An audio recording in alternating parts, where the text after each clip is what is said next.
Get ready to enter the ring. DraftKings and Showtime Boxing have partnered to bring you closer to the action than ever before.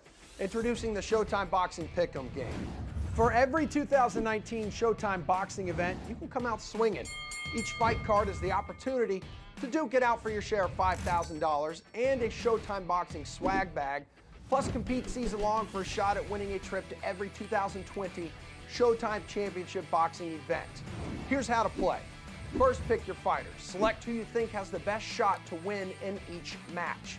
Then decide on the outcome. Will it be a knockout or will the decision be left up to the judges? If you select KO, then you must identify which round the fight will end.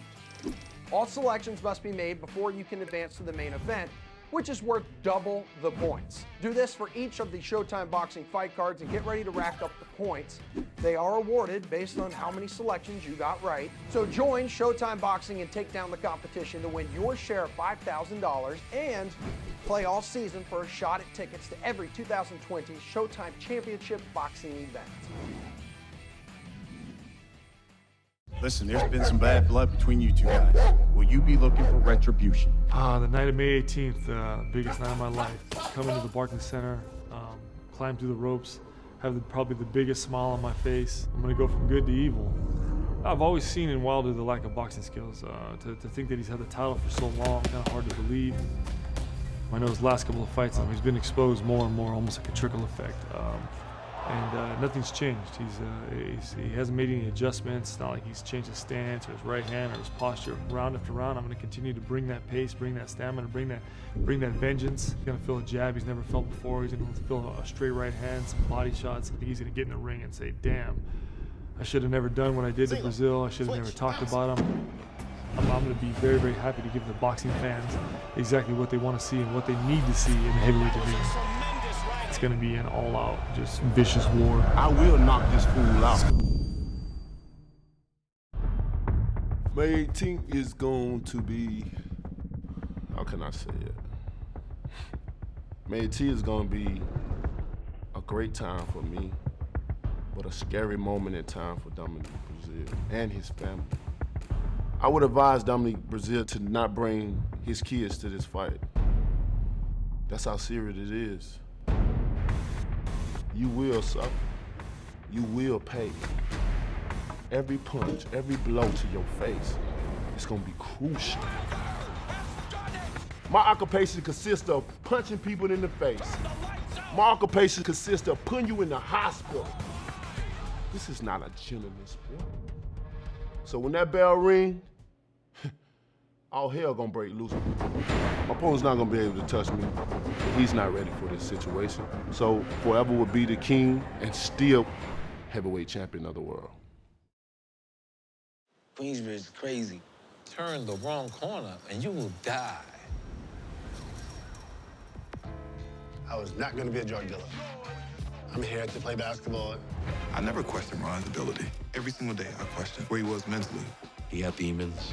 He had a disease he couldn't handle. I figured out that I need help. Who comes back from what we dismiss as crazy and rescues himself?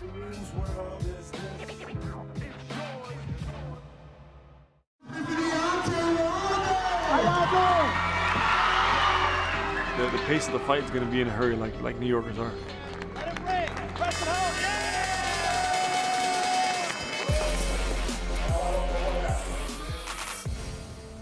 I don't like Wilder at all. I can't wait. I'm gonna get him out of there, and it's gonna be in a dramatic fashion. He's been the champ for, the WC champ for, what, 4 years now? That's a disgrace to heavyweight division. Trust me, I am the king. 40 victims. 39 got knocked out. The money that you're gonna earn gonna go to your hospital bills. Trust me, I am the king. This is a brutal sport, and I can't wait. Whoever lands first, whoever lands a big shot first. I ain't got nothing to lose because ain't nothing gonna be lost. It's fight time. Ain't nothing else can be said. It's time to fight. It's a big week for me, man. This has been my dream since I was a child. This is the exact moment. Growing up, my heroes were not wrestlers, they were not fighters, they were not football players. My heroes were stand-up comedians. Closer, closer, closer than I ever. Then when I was 7, my dad walked up to me, he's all, quit acting like a jackass in school, making everybody laugh. You're the biggest 7-year-old we've ever seen. Right before I go on stage, I look at my brother, I go, how do I look? He goes, You look like a fuckboy, Amal. I think that's good. I'll see you out there. Okay, here we go. You gotta realize, man, where I live, this shit's cool. There's a ton of fuckboys roaming around West Hollywood. I'll be the head fuck. I'll be that guy.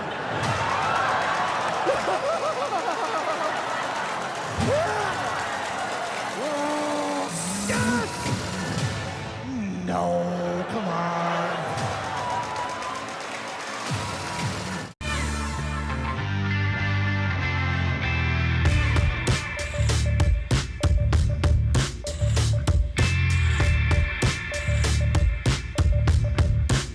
We are here at Barclays Center here in Brooklyn, New York, as we get set for Showtime Championship Boxing tonight, 9 o'clock Eastern, 6 Pacific time. Hello, everybody. I'm Ray Flores alongside Brian Campbell. Welcome to Countdown Live as we prepare for the Heavyweight Championship of the World featuring the champion, Deontay Wilder, putting his title on the line against Dominic Breazeale. And Brian, what a matchup we have in store here tonight. Rafe, can you feel that? I don't want to get all Phil Collins on you early, but you can feel it coming in the air tonight because a heavyweight title fight just feels different.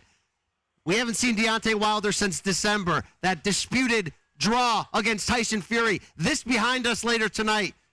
Breazeale, Wilder, the first real significant heavyweight title fight of 2019. I know what you're saying. Well, what about Tyson Fury? What about Anthony Joshua? Well, they're not here tonight. But who is here is Dominic Breazeale, two giants, 6'7", power in both hands. And oh, by the way, they don't like each other. Get yourself fired up. Somebody probably getting knocked out. There's one thing that the heavyweight division promises, and that's fun, that's violence. We're going to see that. No question about it. You know what you're also going to see is you're going to see 3 matchups here on Countdown Live featuring Olympians. And right now we're going to send it down to our broadcast team where he's going to be calling the action, the Hall of Famers Steve Farhood and Barry Tompkins. Gentlemen. All right, thanks very much, Ray. And Steve, what's interesting, I think, about this whole thing is we get to see prospects, and you and I always do on our Showbox series. These guys may be a step away from that yet, but guys just kind of trying to get their chops. Well, Ray mentioned we're going to be looking at some Olympians, Barry. A couple of these kids, Richardson, Hitchens, and Gary Antoine Russell, they're babies. They're only 21 and 22 years old. So we're seeing them early in their careers, but not first 5 fights. These guys will soon be knocking on the door for contender status. And, of course, as Ray mentioned, we have 3 Olympians that we're going to be seeing on this show. But there's a big jump to be made, even though that's a very high level of amateurism. Pretty big jump into the professional ranks. No doubt about it. And in the case of the heavyweight, since Deontay Wilder and Dominic Breazeale are our main event tonight, Robert Alfonso from Cuba, undefeated, not a guy that's gotten very much press, 32 years old, contrast to Hitchens and Russell. So we want to see him because, let's face it, in the heavyweight division, one good win, and you're fighting for $5 million for the title. Yeah, and all of that will set the stage, of course, for our main event about which the guys were just talking about. Ray, let's go back up to you up top. Thank you very much, Barry. Greatly appreciate it. Barry Tompkins, Steve Farhood calling the action here tonight on Countdown Live. But, Brian, the reason why we are here is for the Bronze Bomber putting his championship on the line. He is the longest reigning heavyweight champion right now in the division. Can the Bronze Bomber make it 9 straight successful title defenses? Well, look, one thing we know about the heavyweight division is it's always unpredictable. There's always a puncher's chance involved when you get guys this big together against each other. This is, yes, a mandatory opponent in Dominic Breazeale, but this is a fight that's been building for, let's say, 2-3 years, going back, of course, to the melee we saw inside an Alabama hotel lobby. These guys have wanted each other a long time. Breazeale's finally going to get it, and for Wilder, this is no move the chains, pack the bags, keep moving. This is going to be a tough fight against a guy in there who wants to hurt him. A lot at stake when you look at the division and what could be coming next. Well, for Dominic Breazeale, this is his second time that he's going after a world title. What do you think he learned in his first unsuccessful attempt against Anthony Joshua that he will use in this one? Well, one thing that he showed very well in that fight in England 3 years ago is poise. He went into the backyard of the very popular champion and showed himself well, showed a chin, showed a toughness, came here to win. But if you look at Dominic Breazeale's history, former college quarterback, he has not been in this sport all that long. He's been learning on the job in a lot of ways, and he's made a lot of improvement in those last 3 years. We know for this camp, bringing in a new trainer in Virgil Hunter, a very experienced guy, trying to work on some of that polish. I think for Breazeale, he expects to be an all-new man out there tonight from the last time we saw him on this level. And do not forget, if you don't have Showtime, start your free trial now. All you have to do is go to getshowtime.com to start your free trial. The heavyweight championship of the world is on the line. Deontay Wilder, Dominic Breazeale. Also tonight, our co-feature features Gary Russell Jr. You will see his younger brother in action. He takes on Kiko Martinez, Juan Heraldez, Argenis Mendez, a matchup at 140 pounds. Brian, though, for Deontay Wilder, he has been quite adamant, stating that he's going to hurt Dominic Breazeale. Is this the most animated you've seen Wilder in his career? Just about, and that's almost a problem if you're an opponent of Deontay Wilder, because something happens when he gets very, very mad. We know his alter ego. He calls it the Bronze Bomber. Wilder's always dangerous. He's always a scary opponent. But there's a next level of danger, Ray, that I think you go back maybe 2 years ago, the rematch with Berman Stavern. It only lasted one round. It was in this ring behind us. Ray, there was almost an evil side to Deontay Wilder that night. Explosion, athleticism. When you get that mad, when you poke the bear, you got to deal with an extra level, hungry, dangerous guy coming at you. I expect this to be emotional. I expect this to be thunderous. But could emotion work against Deontay Wilder? Could he be taking chances that would leave him open against Dominic Breazeale? In theory, for some fighters, yes. But I think if you look at Wilder's history, always an emotional guy. Always a guy, though, who can put it together on fight night and harness that. Look, Wilder, he does well in chaos. He's not the most technical, not the most stereotypical boxer in there. Sometimes these fights can get out of control. He does well in that setting. I don't think he's going to come and overextend himself, but I think both fighters in this case are very driven by the real dislike for each other.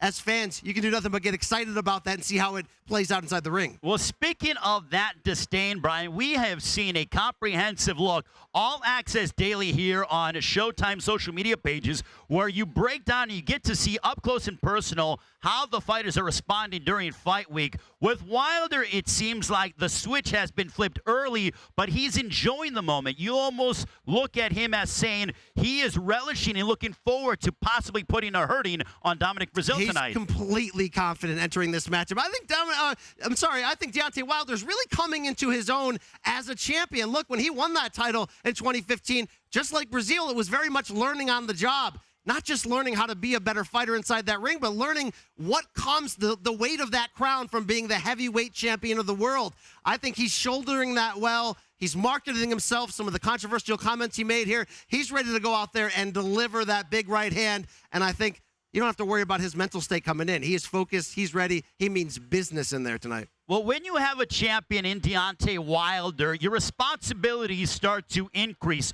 We saw Deontay earlier this week ring the closing bell at the New York Stock Exchange. He's been doing a ton of interviews. Do you think that that could maybe divert his attention even for one moment, because he does have all these other media obligations on his shoulders now? He also launched a merch clothing line opportunity right there. I don't think that's going to be a problem here for Wilder. I think this is a level of stardom that he's craved, that he's wanted for a long time. Certainly people know who he is, even more than before. That fight against Tyson Fury in December brought a lot of eyeballs to this heavyweight division and woke people up and realized we have some viable, entertaining stars that are ready to carry this division for a long time. For Wilder to get into continued fights against those guys, yes, I'm talking about the Furies and the Joshuas of the world. He knows he's got to come out here and defeat Dominic Breazeale, because there's one thing you can say about Breazeale, Ray, for whatever you like or don't like about him, he's hungry, he's getting better, and he comes in that ring to try to win. No, speaking of trying to win, Richardson Hitchens, who is from here in Brooklyn, he's an Olympian. He's in action tonight against Alejandro Venera. We'll send it down to ringside. Here's our ring announcer, Miguel Flores.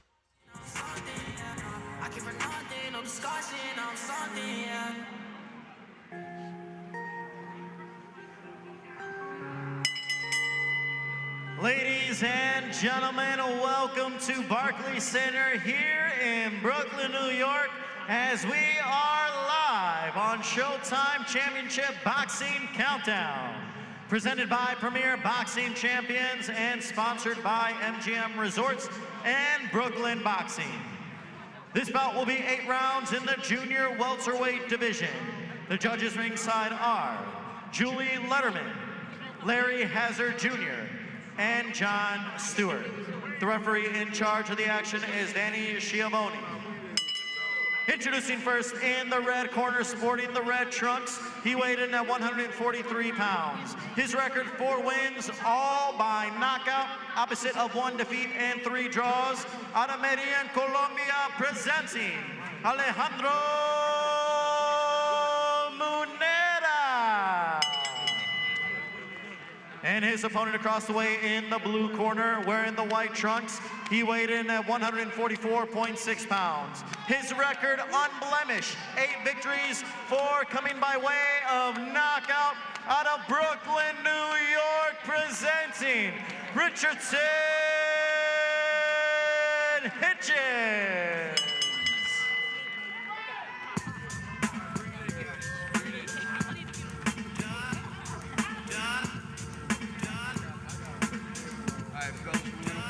Dressing room, I expect you to obey me. Fans at all times, keep the bout clean. Punch him up, expect your corner good luck. So our first fight, Richardson Hitchens and Alejandro Venera. This is Venera is 4 up, 1 down, has 3 draws in his very short career.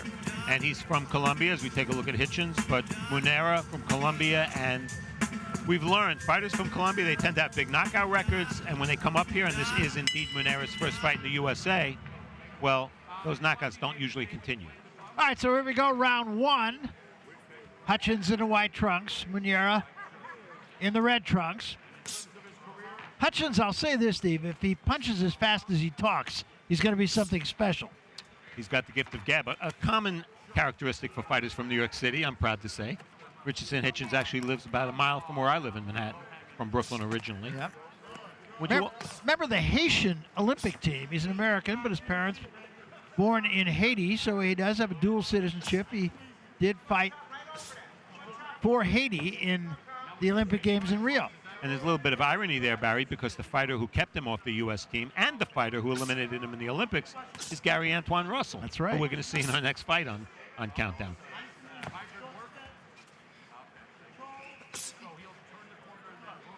Hutchins, patient fighter.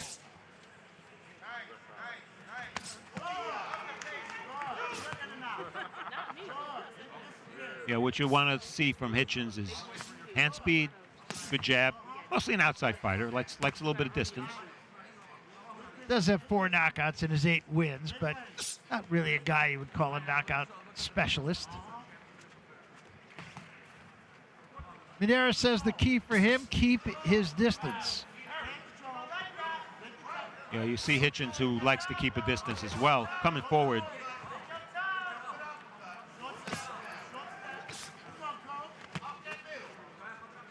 Venera, very straight up, Barry. Yeah, he is.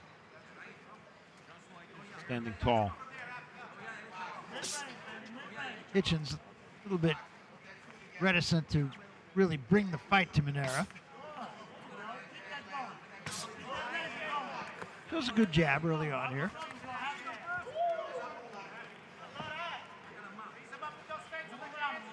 And when you look at Hitchens, what distinguishes him from a lot of prospects, the incredible sparring he's gotten over the years. Terrence Crawford.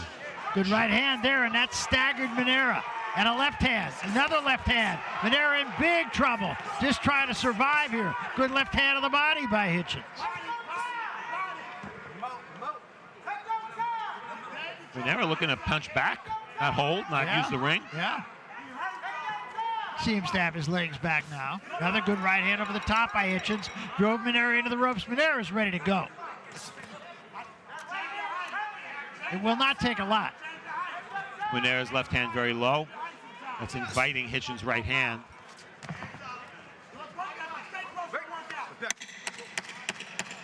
Appears Venera will get through this first round. Another overhand right to the top of the head. Big round for Hitchens.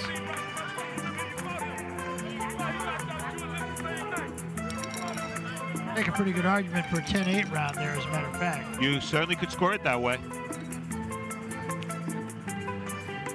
Take a look at Hitchens, just both fighters punching in combination, but Hitchens just way more accurate.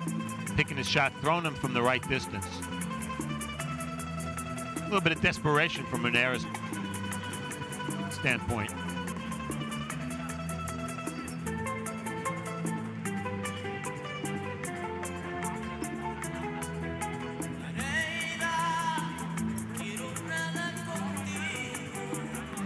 Munera, first fight in the USA. And the fighters he fought in Colombia, relatively inexperienced. He never fought anybody with more than 4 wins as a pro. So this is a novice fighter. Yeah, he says that boxing just doesn't get a lot of promotion in Colombia, particularly in his native Medellin. This is round 2. Scheduled for 8, but I would say right now you won't find a lot of smart money that says it's going to go 8. Left hand again from Hitchens.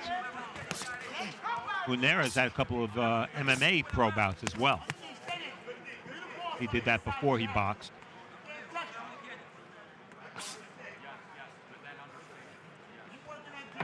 If something works, why change it? And Hitchens just looked to jab, throw the right hand straight up the middle. And if he can get Munera to come to him, that much better.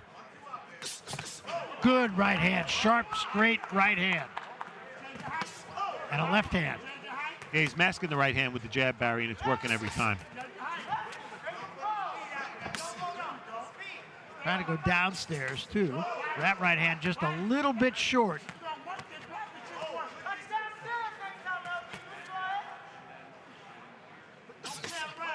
Jab right hand again, and that's been the ticket for Hitchens.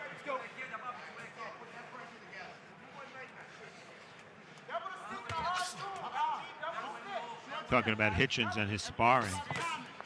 Terrence Crawford, Gervonta Davis, Shakur Stevenson, and a few others. Devin Haney most recently. Haney fights next week, and Hitchens sparred with him for Haney's camp. So he's gotten great work. Yeah, and he says Shakur Stevenson is his closest friend. They talk all the time. That was another right hand a moment ago and a left after that. Good right hand again. This time Munera's right there. You talk about comfort level, Barry, for Hitchens. 7 of his 8 fights have been here at Barclays. He also won the New York Golden Gloves a couple of times in the finals at Barclays. Yeah. So quite a contrast from Munera, who's never fought outside of Colombia before.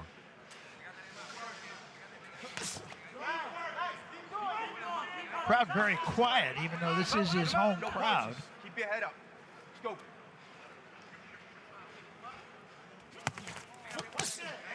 Good body shot, back there up.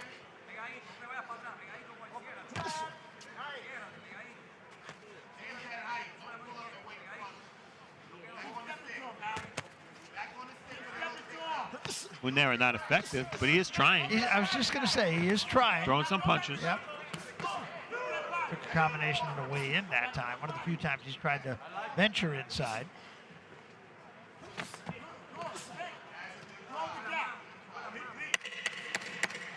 Final seconds of round 2.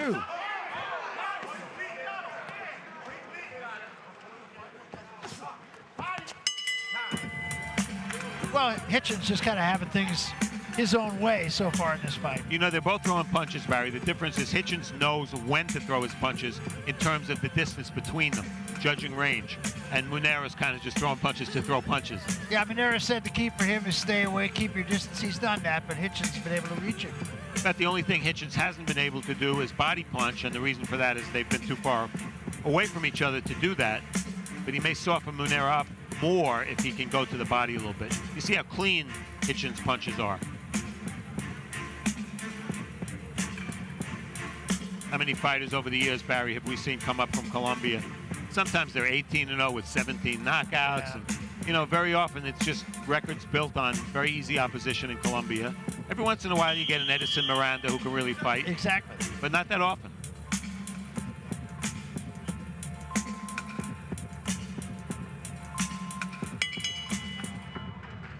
So this is round 3 of the scheduled 8-round fight. It's been dominated by Richardson Hitchens, looking to make it 9 in a row.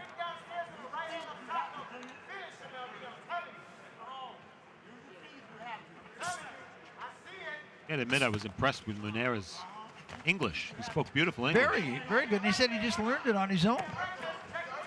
Said watching television.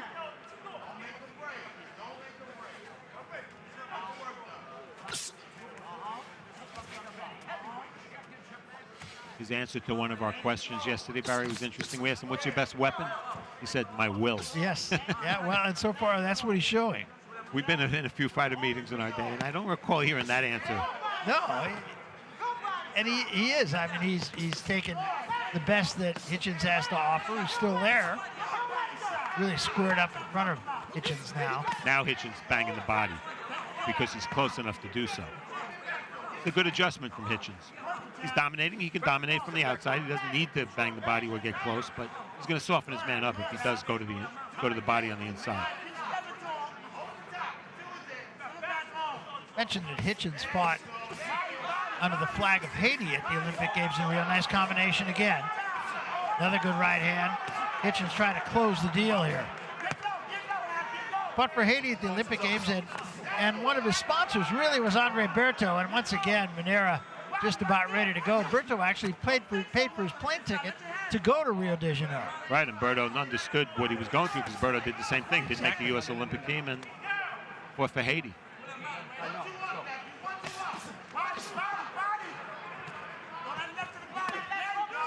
Yeah, Hitchens' corner calling for body punching. And he's working it pretty good right now, and he's really squared up in front of Hitchens. Good right hand again, left hand behind it. That was a right hand lead. And a good body shot with the left hand. And Venera, to his credit, he's still battling. That body shot hurt, and down he goes. You saw it, and I saw it on the look on his face, Barry. Isn't it interesting? It's body shots, and every fighter says it, hurts more than anything else.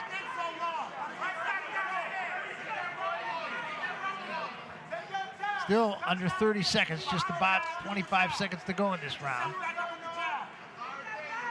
There are a bunch of ways Hitchens can end this fight. A body punch, a counter punch because Munera's punches lack purpose, or the 1-2 that he's had success with earlier. Yep. Just had a couple of other good body shots that Venera somehow survived and may again survive this round. Taking an awful beating though right now.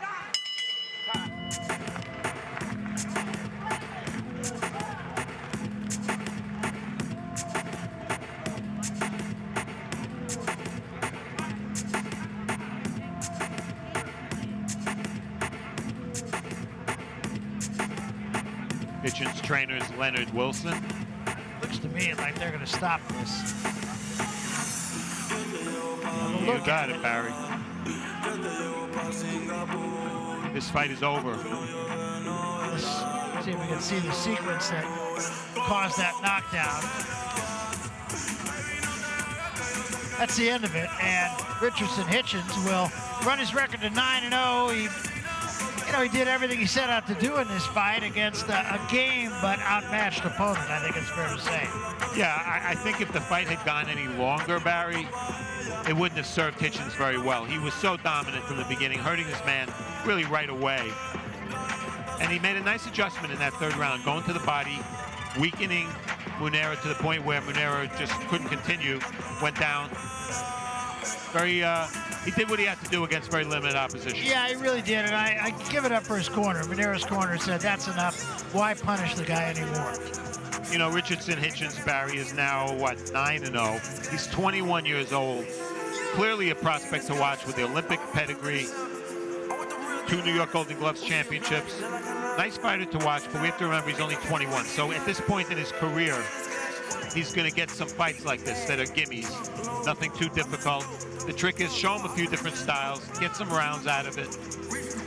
And we can't expect 50-50 fights for Hitchens at this point. No, exactly right. And he showed some skills. He had a guy who was made to order for him, but he showed a good strong jab, and he brought that right hand very quickly behind it. Really, in microcosm, that was the story of the fight. All right, let's go to Miguel Flores. We'll make it all official here. Ladies and gentlemen, the end of this contest comes at the end of round number 3 as the fighter was unable to continue. Therefore, your winner by TKO and still undefeated, Richardson Hitchens.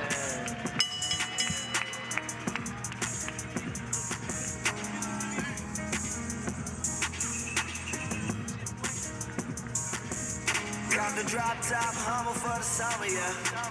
Go yard back with 100, yeah. So Richardson Hitchens remains undefeated with a third-round stoppage victory here tonight. Brian, what did you learn out of Richardson Hitchens, the 21-year-old? You had to love the way he put the punches together. That first-round flurry where you really thought a stoppage could be coming at that moment. Short, accurate, powerful shots. Ray, just 21 years old. You mentioned 9-0. Talk about a home court advantage. 8 of those wins have come in this building, the Barclays Center for the native of Brooklyn. Hey, they mentioned it down there. Limited opposition, but he did what he had to do to get him out of there. But as Barry and Steve also alluded to, it was the body punching which seemed to spell the end of the night for Alejandro Venera.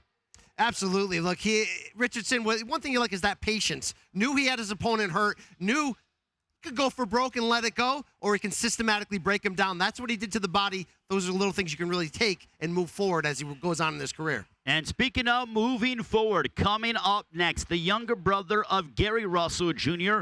Gary Russell Jr., incidentally, will be in action tonight as he takes on and puts his title on the line against Kiko Martinez. But coming up, it'll be Gary Antoine Russell, who's undefeated 8-0. He will take on Marcos Mojica. And it's a family affair when it comes to the Russell clan. The 3 brothers are professional fighters. Gary Russell Jr. reigning atop the featherweight division, but it'll give us an opportunity to see his younger brother, Antoine Russell. Yeah, and Antoine Russell, you mentioned 8-0 with 8 stoppages. A southpaw, very exciting fighter.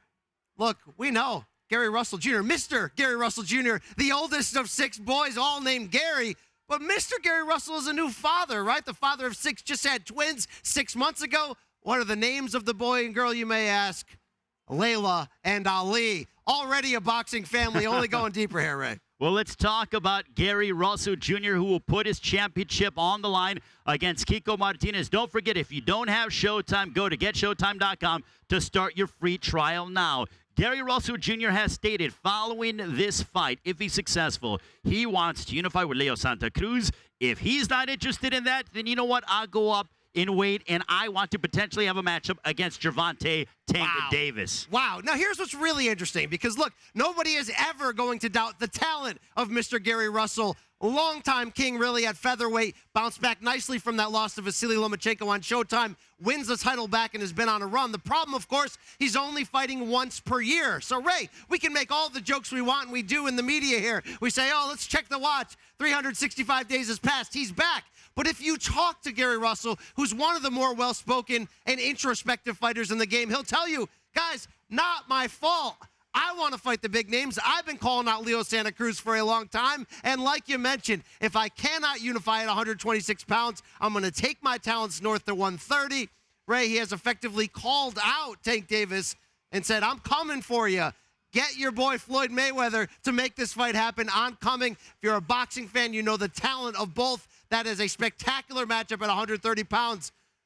But if he wants to finish business at 126, not only do we want to see him against Leo Santa Cruz, he's also throwing Carl Frampton's name out there as a potential name he's looking at. No question about it. And Brian, the one thing with Gary Russell Jr.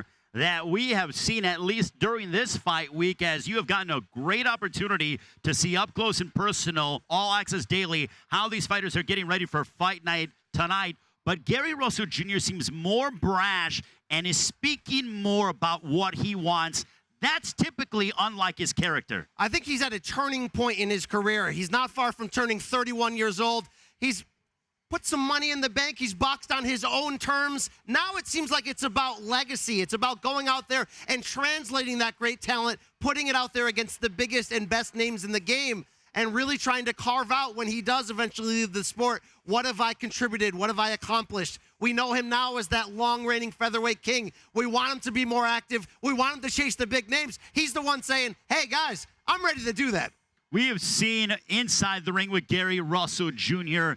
blistering hand speed, probably the fastest hands in all of boxing. Can Kiko Martinez play any and pose any danger whatsoever to Russell tonight? Well, the one thing Kiko Martinez is going for him is that he's a veteran. He's been in there with the very best, of course, former title holder at 122. His only losses in recent years have come to those very, very best at junior featherweight. Is he a somewhat heavy underdog in this fight? Yes. But if he wants to look back at Gary Russell's last appearance last year, Ray, we saw him there against then undefeated rising prospect and Jojo Diaz Jr. And one thing that happened there, a fight that Gary Russell looked great, a fight that Gary Russell went on to win. There were moments, though, Ray, where I thought Gary Russell, the very slick boxer, got a little bit too aggressive, opened the door a little bit too much to allow Diaz in and to mix it up, which in a lot of ways went against the skills advantages I thought Gary Russell had coming in with that hand speed. If Kiko Martinez can do one thing, maybe it's crowd Gary, maybe get him into a war, hope for the best, hope you can land something, hope you can slow down by going to the body, which is what you mentioned, one of the best fighters in terms of athleticism, speed. And by the way, he's also really smart in how he carries out a game plan. But you know, Ray, there's kryptonite for every fighter. If you can figure out how to crack that and get them into a war, that might be Kiko's only chance. Oh, no question about it. Again, you are watching Showtime Championship Boxing Countdown Live as we are under 2 hours away from Deontay Wilder putting his WBC Heavyweight Championship of the World on the line against the Olympian and Dominic Breazeale. Both men, incidentally, are Olympians. Deontay Wilder, bronze medalist back in 2008. If you don't have Showtime, go to getshowtime.com to start your free trial now. Gary Russell Jr. looking to make a statement here tonight as he goes ahead and puts his title on the line against Kiko Martinez. But it's interesting, Brian, that tonight our main event, our co-feature, feature the longest reigning WBC champions in Wilder and Russell. Talk about the synergy. It's interesting in terms of the longevity, the consistency to get to this point. I think for Gary Russell Jr., he's been making that 126-pound mark basically on the dot since he first turned pro on ShoBox. And for Wilder, look, like I said, it's been learning on the job. There's been critics who have said, well, maybe, he can't box all that great historically. Well, Ray, he's got historically great power that's got him out of a lot of potential jams. But along the way, let's give Wilder credit. A key part of that consistency of being the longest ranking heavyweight title holder of this moment is the adjustments he has made, working behind that big jab. And I think one more thing you got to give him credit for, yes, he does his biggest damage when his opponents tire, but he also makes adjustments. He was getting outclassed at various points against Tyson Fury in December. What did Wilder do? We all saw it. 2 dramatic knockdowns late to pull that to a disputed draw. Wilder is improving. He's making inroads. He's trying to prove to everybody that he is the best heavyweight in a very fun and crowded division. Well, the one item that I can promise you of what you're going to see tonight with Deontay Wilder putting his title on the line against Dominic Breazeale is you are going to see excitement, because I have never seen a Deontay Wilder fight where it's not exciting. There have been moments here at Barclays Center, the knockout over Spuka, the knockout against Bermane Stiverne, the obliteration of Luis Ortiz when Wilder was almost out on his feet. Deontay Wilder stated this week that he is the Bronze Bomber, but he wants to go ahead and take the moniker of being the Brooklyn Bomber. Brooklyn has been very good to him. Spread love. It's the Brooklyn way. Not when you're facing against Deontay Wilder, of course, because that power can get you out of here at any point in the fight. And when you add in the bad blood in this matchup, Ray, look, I'm sorry. Boxing fights, heavyweight fights, it's just better when there's something at stake, and there certainly is in this one with the WBC title. But when there's some displeasure between the two competitors, it's going to be a sporting event. It also is going to be a fight. Well, Deontay Wilder stated this is not a gentleman's sport. He goes, my goal is to go out there and hurt the other man, and it seems to be that Wilder has some extra gusto to go out there and hurt Dominic Breazeale, dating back to that incident at a hotel in Alabama over 2 years ago. Yeah, look, straight up, they don't like each other. It's not for show. It's not pro wrestling. It's not anything but real. And it goes back, of course, to Wilder fighting, Breazeale watching in the crowd, cheering on Gerald Washington, who was facing Wilder a couple years ago. Wilder's brother, who's also a pro fighter, listened to it. There was words back and forth. Back in that hotel lobby, if you talk to Breazeale, it was Team Wilder that came after him with his wife and kids there. To Breazeale, that crossed the line. That went beyond the realm of sport to make it serious, to make it personal. Now, from Breazeale's standpoint, Ray, he says in this camp, it's not making me crazy, but it is making me put in my best training camp I ever have. It's making me run that extra mile, work that extra round, and really get into what you've seen might be the best shape we've seen Dominic Breazeale come in here. He looks fit. He's hungry. He's ready. Well, speaking of being hungry and ready, Gary Antoine Russell is hungry and ready, looking to make yet another statement. We'll send it down to ringside. Here's the ring announcer, Miguel Flores.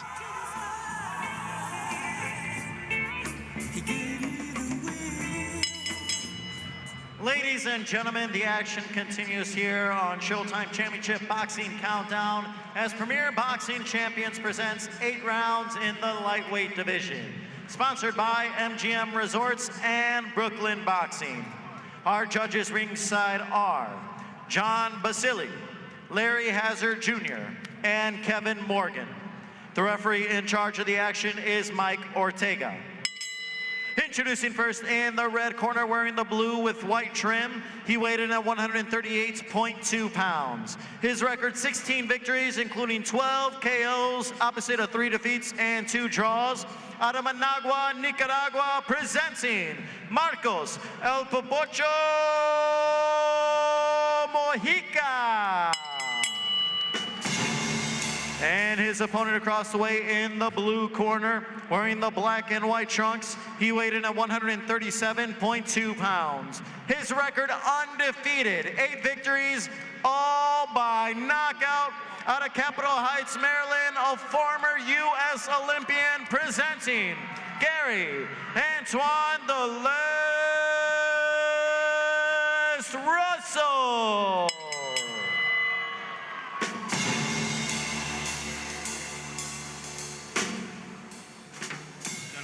On a clean fight. Limpia. Good luck to both of you. Touch him up. Barry Tompkins, Steve Farhood alongside Gary Antoine Russell. For him, an important fight. But Steve, for Marcos Mojica, a life-changing fight. Indeed so, Barry. And, you know, so often we just overlook the B-side of these fights. Marcos Mojica spoke to you and I early yesterday morning in our fighter meetings. He's from the mountains of Nicaragua. He has an 8-month-old son. It's very, very tough economically for him. And a few months ago, he fought in Monte Carlo against Danny Usanov, an Olympic gold medalist. He got paid $10,000. As soon as he told us about making $10,000, he began to weep. And he actually wept throughout our entire fighter meeting. It was very, very moving. And it kind of put things in perspective a little bit when you see a fight like this. Absolutely. He was talking about his family. He lived kind of in a co-op in the mountains. He said he didn't have any shoes. They had no money for food. They literally lived off the land. And he said that money from that fight in Monte Carlo and the money that he's making from this fight tonight changes his life. Indeed so, and he's a winner already, despite what's going to happen in this fight. And it's very hard to see him having much of a chance here against Gary Antoine Russell, the Olympian. Meantime, Gary Antoine Russell comes into the ring wearing an outfit that would endanger about 3 species. It looks heavy, doesn't it? It does look heavy. They carry that around for 8 rounds. And in Gary Antoine Russell's corner, you might have noticed, was Gary Russell Jr., who in a couple hours is going to be getting ready to fight. All in the family, and we have a 3rd Russell on this card as well. Yeah, he won. Gary Antonio Russell, who's now 14-0. And according to his dad, Gary Russell Sr., a couple of fights away. So it's a royal family. No question about Gary Antoine Russell, who we're watching here, kind of cut from a different cloth, really. He's was a very good student, was a valedictorian of his high school graduating class, and he's also a real bomber, maybe even a little bit more than his brothers. I've watched a lot of his fights, Barry, and what you want to look for is body punching. He has been brutal to the body of his opponents thus far. 8-0, 8 knockouts, perfect record. But if living the life that Mojica has lived doesn't make it tough, I'm not sure what does. Yeah. Well, like our B-side in the last fight, Mojica never fought in the United States before. 20 of his 21 fights in his native Nicaragua. Brings a record of 16-3-2, but as you pointed out earlier, that does not always really speak a lot about the talent of a fighter.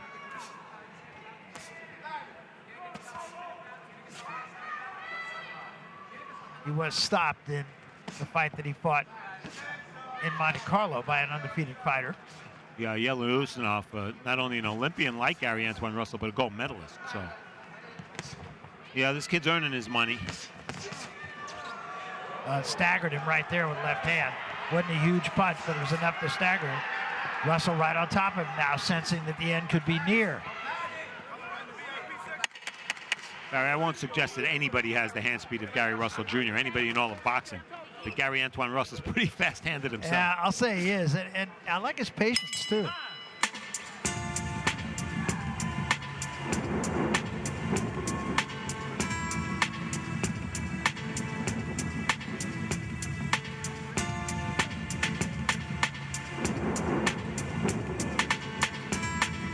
Take a look at action from round one.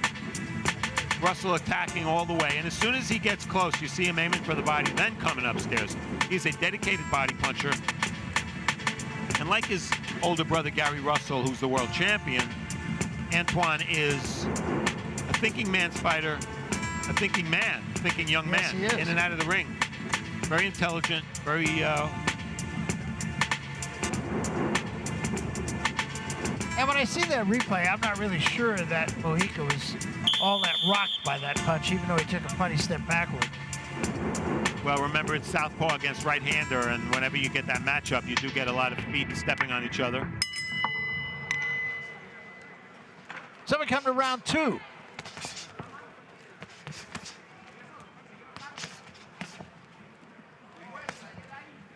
Gary Antoine Russell, Barry, 22 years old. Think about Gary Russell. His brother was not a world champion until he was 26. That's right. And I don't think Gary Antoine's going to have to wait that long to make his move, although Gary Russell did fight Lomachenko and lost to him in his first title try and then beat Johnny Gonzalez to win a title. Mojica, to his credit, trying to fight Gary Antoine Russell. That was not a knockdown. Russell right on top of Mojica now. Good right hand of the body.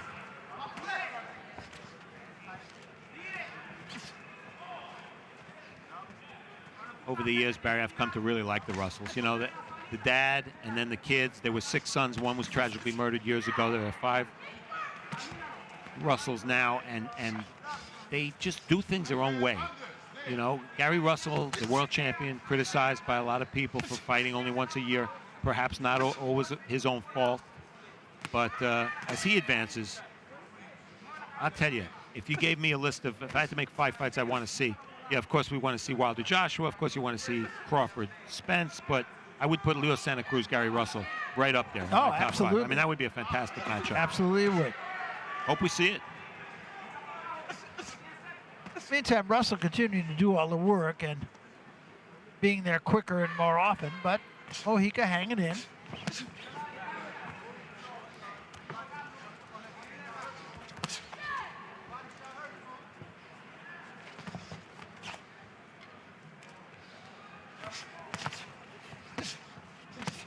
Mojica with a left-handed body, but Russell didn't take a backward step. He missed with 3 shots, though.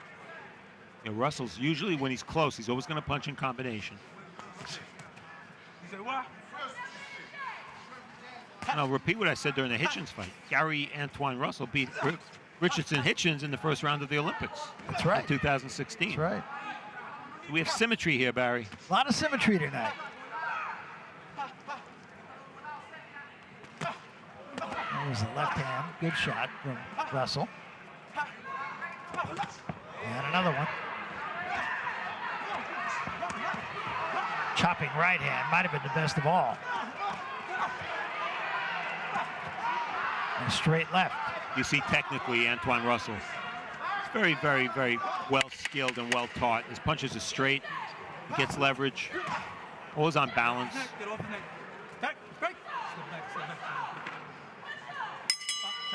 Well, they ended 2, and Mojica's still there, although Russell's doing all the work and Russell's scoring all the points. Barely still there. Yeah. And we know from our Showbox series, Barry, the #1 outstanding asset a young fighter can have is amateur pedigree. And it doesn't get any higher than when you're an Olympian. Gary Antoine Russell, like his brother, and I can't think of too many other American brothers outside of the Spinxes, of course, who have been Olympians. If there are, please tweet me because I'd like to know who they are. But there have not been many, for sure. And it runs in the family. It's really a fascinating family of very talented kids. Yeah, quick hands also seems to run in the family. Yeah, exactly. We've seen that so far in this fight from Gary Antoine Russell. He's doing everything he needs to do, just hasn't got this guy out of there so far. We got popcorn, by the way. Oh, thank you. Lots of popcorn. It's always just the thing to have when you're trying to talk.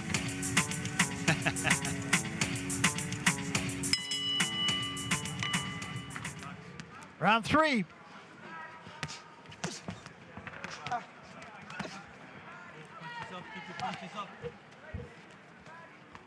Breazeale is definitely in punching range.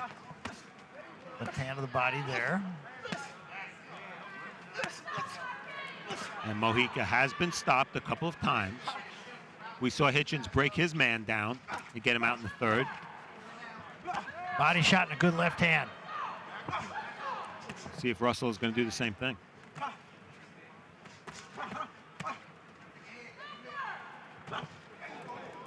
Russell really finding a home for that left hand now. Among the many things impressive about Gary Antoine Russell, when I see a young fighter, I look, when he punches, does he bring his hands back or does he move his head? Russell does both.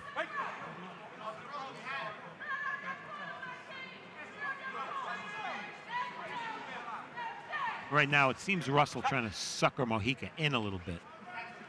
Let Mojica do some of the heavy lifting. Well, you know, that's the other thing about him. He seems, for a young guy who's only had 8 fights, seems to be pretty savvy, pretty ring-wise.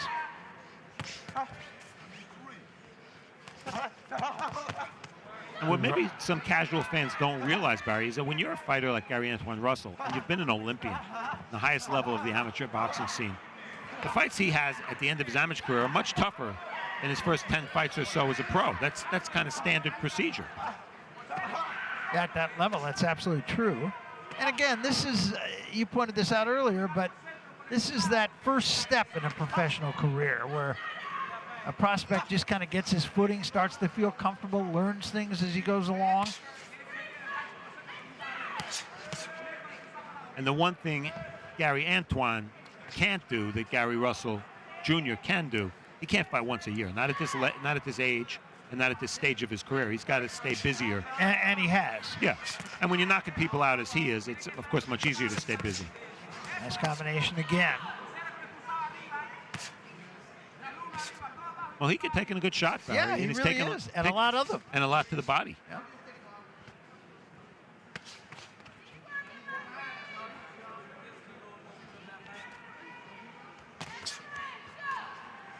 Yeah, Mojica spent some time when he was trying to get training on the streets, homeless in Managua.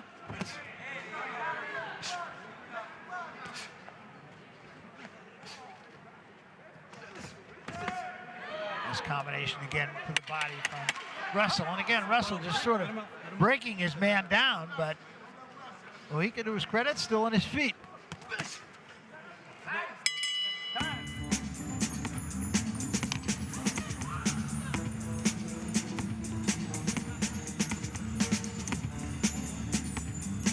Well, neither fight really bringing the fans out of their seats here so far. No. And as we look at Gary Antoine Russell and we watch action from round 3, you see he didn't get caught with that counter hook after landing his left hand because he moved his head just enough.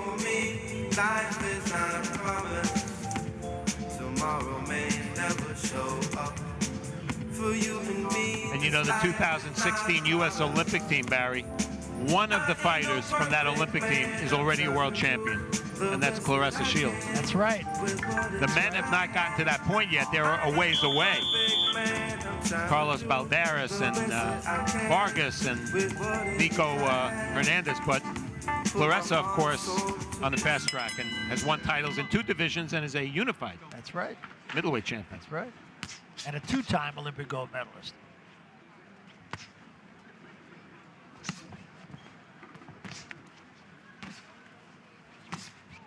So this is round 4. There's been a consistency. That was a good shot. Actually, it was caught on the gloves and still rocked Mojica. And believe it or not, Barry, this is the longest. Whoa. Right hand dropped him. Short right hand. Russell's never seen round 4 before. I guess he doesn't like round 4 very much because he looks like he wants to get out of here.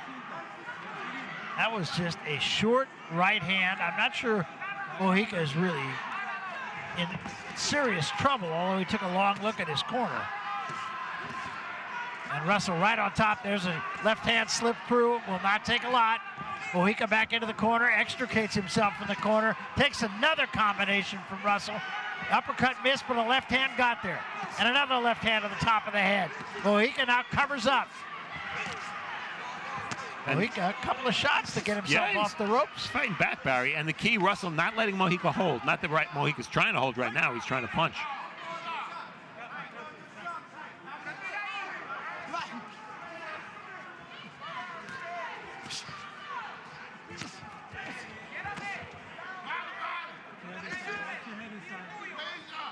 Russell just kind of leaning in now.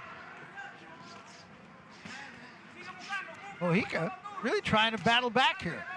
He is, and to Russell's advantage, the knockdown came very early in round 4, the first 15, 20 seconds. So there's still a long way to go here.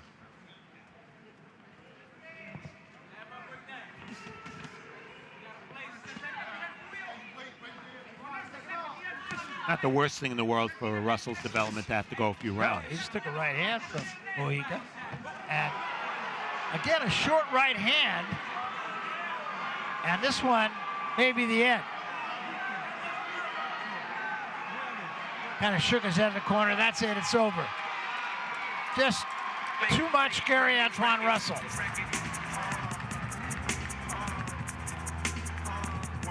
And Mojica very clearly had enough. So he didn't finish the 4th round again.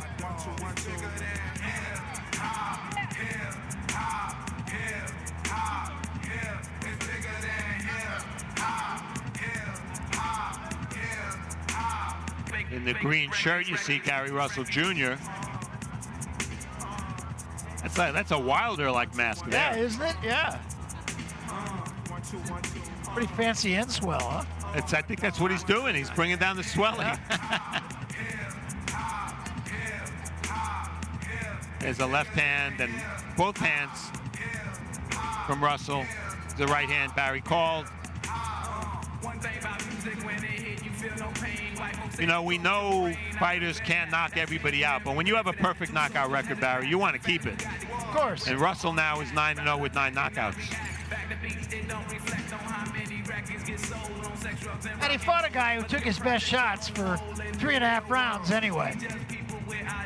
I hope Mojica gets some more work off of this. You know, he was durable for a few rounds. He's not a threat to beat anybody, but that's not always what it's about, especially when you're fighting young fighters like Russell. Right, and you talked about the money that he got to go to Monte Carlo. He spent $4,500 of that on a visa that will now allow him to come back and forth from Nicaragua to the United States or wherever he chooses to go. So you hope that this kid, who was very game tonight, gets a few more fights. That's the other side of boxing, isn't it? Not everybody's making millions of dollars. All right, let's go up to Miguel Flores, and we will make it all official.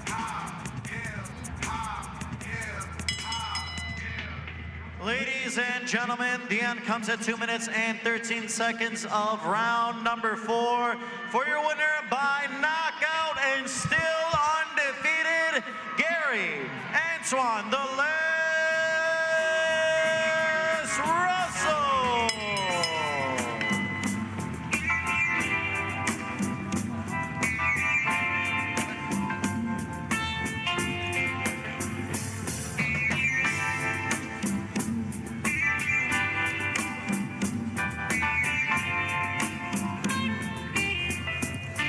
So Gary Antoine Russell gets a 4th round stoppage against Marcos Mojica here tonight on Showtime Championship Boxing, a countdown live. Ray Flores, Brian Campbell, you heard the Hall of Famers Steve Ford and Barry Tompkins on the call. The Russells just continue to get victories, Brian. Yeah, Mr. Gary Russell, the older brother, doing double duty, of course, in the corner. But this was all about Gary Antoine Russell. 9-0, 9 KOs. And I thought, look, you got to give Mojica credit. The chin, the will. It looked like, Ray, this was going to be a test of can Gary Antoine get pushed into deep rounds? Can this knockout streak end? In the end, he put his punches together.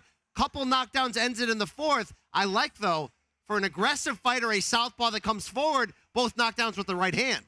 No question about it. He's 9-0 with all of his victories coming by way of knockout. You saw his older brother, Gary Russell Jr., in the corner. We will see Gary later on tonight as he puts his WBC featherweight crown on the line against Kiko Martinez. Again, if you don't have Showtime, go to getshowtime.com to start your free trial now. It has been an eventful week here in Brooklyn as we lead up to Deontay Wilder's title defense against Dominic Breazeale. Our cameras have been rolling all week long. Let's take a look back on what has been an exciting fight week. The pace of the fight is going to be in a hurry like New Yorkers are.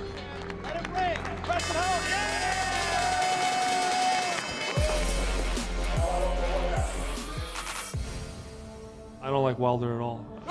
Good. I can't wait. I'm going to get him out of there, and it's going to be in a dramatic fashion. He's been the champ for, the WBC champ for, what, 4 years now? That's a disgrace to heavyweight division. Trust me, I am the king. 40 victims. 39 got knocked out. The money that you're going to earn going to go to your hospital bills. Trust me, I am the king. This is a brutal sport, and I can't wait. Whoever lands first, whoever lands a big shot first. I ain't got nothing to lose because ain't nothing going to be lost. It's fight time. Ain't nothing else can be said. It's time to fight. So that is a look back. All Access Daily. You have been able to see how the fighters are preparing themselves. And guess what? We have some news for you. The cameras are still rolling. Next week, check out the epilogue of All Access Daily with the aftermath of what is going to take place tonight. And Brian, there is a lot to handle. But let's look at the actual inside the ring. We've talked about the bad blood between the two combatants, but inside the ring, physically, Deontay Wilder, much like in his last fight, is going to fight a man that he's going to be able to see eye to eye, which typically he towers over his opponents. Oh, typically, yeah. This is a big, tough, strong opponent in Breazeale against him. The key for Wilder, in my opinion, and a lot of people's, ultimately comes down to that jab. We know his right hand is not only the biggest weapon in the sport today, it's historically dangerous. But to set up that right hand, Wilder is at his best when he's using that long, athletic, quick jab to set it up. One thing about that Tyson Fury fight in December, regardless of how you scored it, Fury's slickness, quickness, ability to switch stances, what it took away from Wilder, ultimately, Ray, was that jab. Wilder made adjustments and caught up to Fury late, twice scoring late knockdowns. We know how dramatic and insane that fight was. I think going back to business tonight, yes, there's bad blood between the two. Yes, we've got two giants that are going to trade big punches, but it's that jab that sets it up for Wilder. That's the key. Well, Dominic Breazeale has been dismissive of Deontay Wilder's abilities. He has proclaimed that Wilder has not grown one iota since he made his professional debut. Breazeale is now with Virgil Hunter. Can he give any difficult test to Wilder here tonight? It's tough. It's tough. Look, Breazeale, a big betting underdog for a reason, because of Wilder's consistency in his history to get opponents out of there. But let's give Breazeale credit. Not only is he big, not only does he have a big right hand of his own, he showed you against Anthony Joshua 3 years ago going to his opponent's backyard in England that he's got a chin and a will. He came into that fight to win. It didn't go his way, but you can expect him to adjust tonight and make the same type of effort. And to mention Virgil Hunter, yes, this is their first camp together. Yes, there may be a question of how much change can happen in a short period of time. But Ray, to Virgil Hunter's credit, he said in the fighter meeting this week, I try to break it down as easy as this. I look for one strength that I can improve on. I look for one weakness that I can correct and wrinkle out. I think for Breazeale, you can almost have the same strategy, that his jab is going to be big. But how about his infighting game? What's the best way to maybe suffocate Wilder's power? It's get close to him, tie him up, maybe make it a rough fight on the inside. If he can do that, he's certainly big enough, smart enough, and tough enough. We may have a little fight on our hands. Well, with Deontay Wilder, he has a lot of leverage, Brian, that he uses, and he gets quite a bit of power behind those punches. It would be wise for Breazeale to suffocate him and not allow him to gain that leverage. To do that, of course, though, you have to flirt with danger. You got to go up to that fire and get really close. To earn that real estate and get inside that jab, you're going to have to face danger. But I'll give Breazeale this one thing, and I got a chance to talk to him this week. The confidence level is through the roof. but it's not an emotional confidence, despite that bad blood between them. It's a very quiet confidence. Breazeale believes in his skill set. He's been outwardly saying, look, it's a shame that Wilder has been champion now for 4 years when he doesn't have the skills to really represent this division. Breazeale believes that he's the better technical fighter. He believes he has the better jab, and he believes if he can hang in there long enough and get his shots off, that we can talk about Deontay Wilder's power all we want. But let's not forget, Breazeale has a history of getting in fun fights, maybe getting hurt a little bit, but he's also got a history in those fights of coming back and making stoppages. Wilder is tough. He's got heart and soul and chin, but he's not immune in this division in a fight with this much at stake to getting hurt should they throw bombs early. That's why you got to just sit back and see how this one plays out. Was Paulie Malignaggi, who is the analyst for Showtime Championship Boxing, states, in the heavyweight division, everyone has power. All you need is that one big shot. And can he go ahead and do that and land it against Deontay Wilder tonight, who is going to be coming in brimming with confidence? It's going to be interesting. And if you want to look at one thing about Wilder's confidence, it's certainly through the roof. But let's remember one thing. There is a little bit of pressure on him to put forth a thorough and dominant performance from the standpoint that he was his biggest critic in that disputed draw with Tyson Fury in December. He said he came out there early. Maybe, just maybe, that platform, that stage felt a little bit too bright for him. His pay-per-view debut, he was the A-side of a giant promotion. He didn't put forth the performance, especially in the first half, that he felt he can and that he's used to doing. You give him all the credit in the world for the adjustments he made. He figured Fury out, walked him down a bit, scored 2 big knockdowns, and then we had all kinds of controversy when those scorecards came out. But for Wilder, I think it's going back to being great early, being calm, being confident, and delivering that, yeah, Breazeale's a tough out, but skill to skill, speed to speed, power to power, Wilder's got a lot of strengths coming into this one. Well, everyone knows about that lethal right hand that Deontay Wilder has in his arsenal, but you have mentioned it. For Wilder, using the jab is going to be so paramount, especially in the early going. No doubt about it. Look, that sets the tone. That keeps Breazeale away. If we're saying Breazeale's best strategy might be closing in on that real estate and crowding. And I think one thing for Wilder that has been big in training camp, if you talk to his co-trainer Jay Diaz, and you saw it certainly on the scales on Friday, was changing his body a bit, but not purposely focused on changing his body, more about changing his nutrition and putting that best foot forward. You saw him come in 12 pounds heavier than the 212 he was against Fury in December, and ultimately what that came down to for Wilder, who burns so many calories during training camp and is a gym rat who's there from start to finish every day. It was more about remembering to eat, Ray. It was more about planning out the meals because he worked so hard. He's a little bit heavier. Could you argue against a guy 6'7" who's rugged whether he could maybe use that? But what JD said, that heaviness doesn't mean he's any slower. In fact, he might be faster because his body, better fueled, no dehydration, stronger nutrition. The champion, hey, Ray, we already know that right hand can get him out of any jam. When you start adding extra things and round out your game. This has been the first training camp, Deontay Wilder said, where he put himself first. Did things like saunas, jacuzzi, stuff like that. Hey, we're going to see how it plays out. When also we've seen on All Access Daily, Deontay Wilder has not forgotten the responsibilities of being a family man. He is a father of 7. He has a daughter, Espina Fibra. That is the reason why he started boxing. But with this newfound nutrition and this focus on the sport, could Deontay Wilder's power actually increase? It's very interesting to think about. I'll tell you one thing that could really make his power increase. That's better setups. And that's one thing that Wilder did take seriously from that Fury fight. He knows people saw him from a boxing X's and O's standpoint, especially early on, got outthought, got outclassed in times. He went back to the well, and this time back to the basics in the beginning of training camp and worked on setting things up better. He's not old enough, 33 years old, where he's an old dog, you can't teach new tricks, for having horrific and scary power. What about adding a little more wrinkles in boxing? What about slowing down to set up better?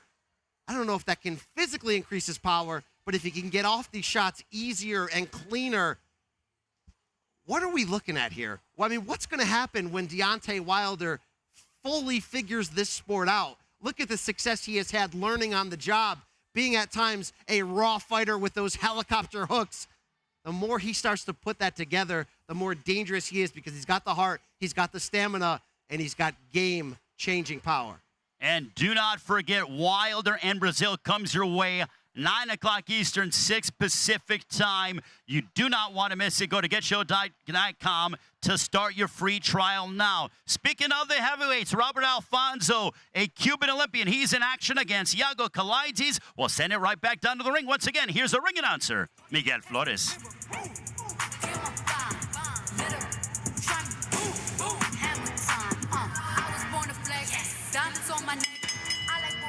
Ladies and gentlemen, the action continues here at Barclays Center as Showtime Championship Boxing Countdown as PBZ presents 8 rounds in the heavyweight division. Sponsored by MGM Resorts and Brooklyn Boxing. Our judges ringside are Ron McNair, Roberts Perez, and John Stewart. The referee in charge of the action is Sade Murdaugh. In the red corner, wearing the black and red trunks, he weighed in at 219 pounds with 26 victories, including 18 by knockout to just 4 defeats. From Los Angeles, California, presenting Iago Kalaitzis. And his opponent across the ring in the blue corner, wearing the blue trunks, he weighed in at 250 pounds. His record undefeated, 18 victories, 8 coming by way of KO out of Havana, Cuba, presenting Roberts El Labrinito Alfonso.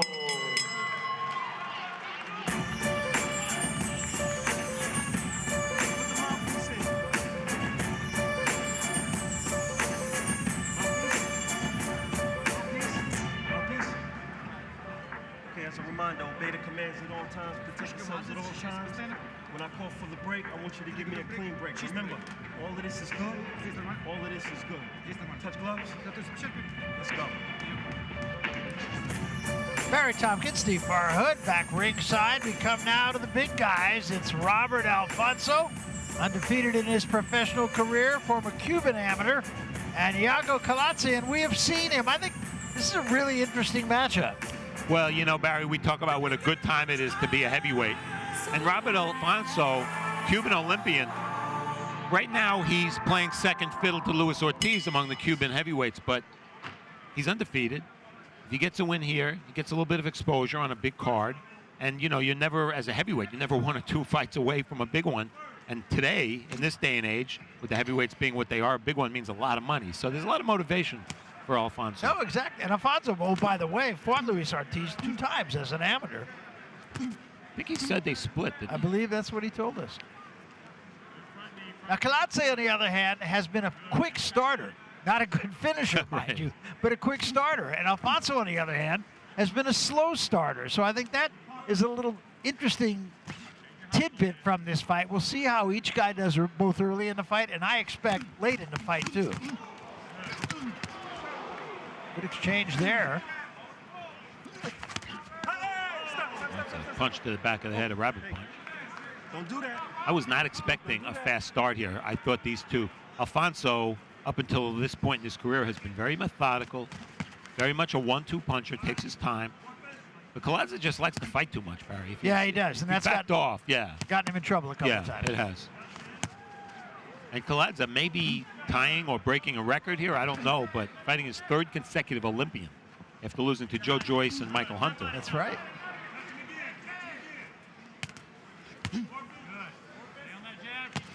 It's a good trivia question I don't know the answer to. What's the most consecutive number of Olympians anyone's ever fought? Somebody will know that. Somebody.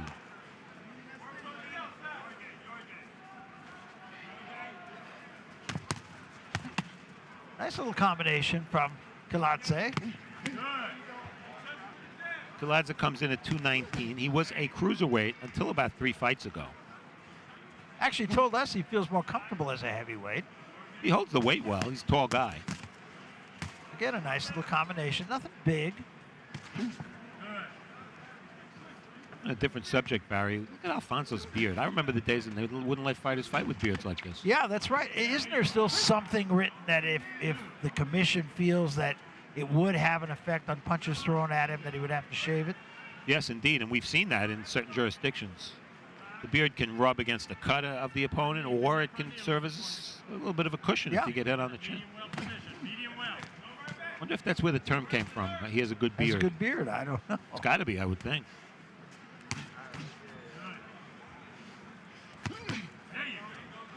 See Alfonso throwing the 1-2. That's very much his attack. He's not much for the left hook.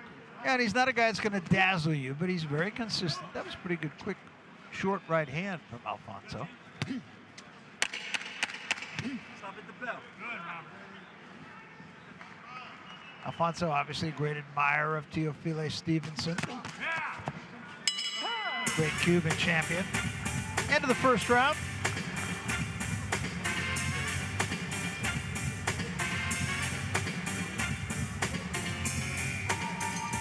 Alfonso came in for this fight at a lighter weight. He was 250 pounds. His last fight, he was 270. Yeah, and he looks a lot better at this weight. 270, way too much for him. As we take a look at action from round one, you see the distance between the two. They're both comfortable fighting from a distance. Claressa was pretty busy in the first round. I don't know how many punches he landed. Nice counter-punching work there by Alfonso, and he finished it with a left hand to the body. That was the only one that I saw that got there. Yeah.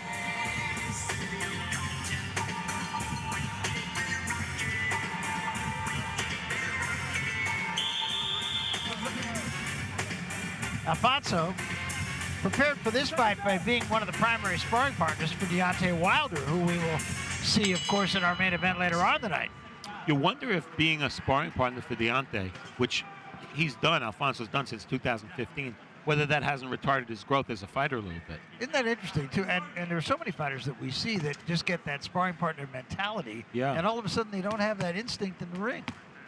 It's a very dangerous thing. And this fighter is 32 years old. He's not like Richardson, Hitchens, and Gary Antoine Russell, who are in their early 20s. Although for a heavyweight, of course, in this day and age, 32 is not that old. Yeah, kid. The advantage to being a sparring partner for a fighter as well-known and connected as Deontay Wilder is you get opportunities. You get on big cards. That's the case for him tonight. Now trying to earn his own spurs here. But this is a fighter who was a Pan Am Games champion. And the Pan Am Games, for the fans who don't know it, if you're from North America, after the Olympics, that's about as big as it gets. That's right. Well, he had 270 amateur fights. He won 250 of them. Because we all know the history of Cuba producing so many great amateurs and so many gold medals, but heavyweights, not so much. No, and in fact, the ones that have come here and turned pro have had only a modicum of success. You know, Luis Ortiz certainly chasing that heavyweight title. Gonzalez, I believe, was the first Cuban heavyweight to come here. Great amateur. Jorge Gonzalez. Right. Ran into Riddick Bowe.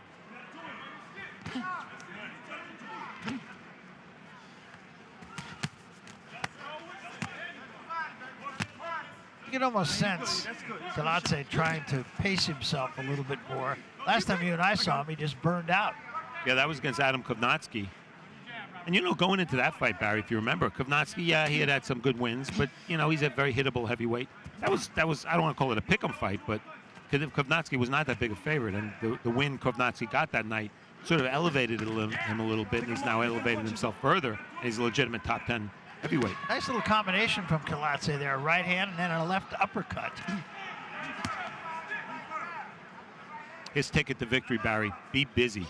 Now, he can't get countered when he's busy, but he's got to throw more punches than Alfonso. And he's been doing that. Yeah, I gave him the first round. I was eating popcorn, so I did not score the round. Forgive me. Give it to him. All right.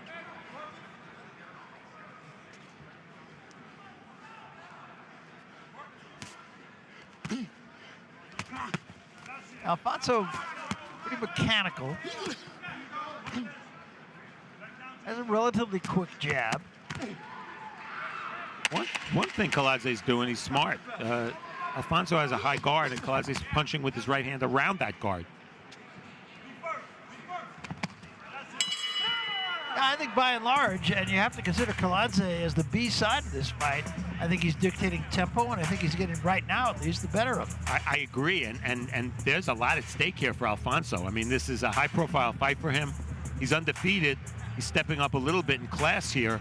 And, you know, to be an undefeated heavyweight with as many fights as he has at his age, there's no time to mess around. He needs a win desperately. And Kalatse, too, is another guy who had a long amateur career, but he's also had 30 professional fights. Yeah, Kaladze coming off 3 losses, granted against very high level of opposition, but 3 losses all by stoppage. So just to go the distance, in a sense, would be an improvement for him.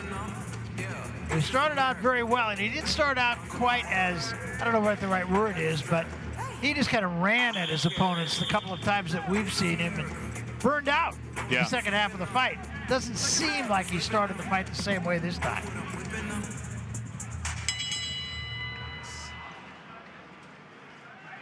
So this is round 3.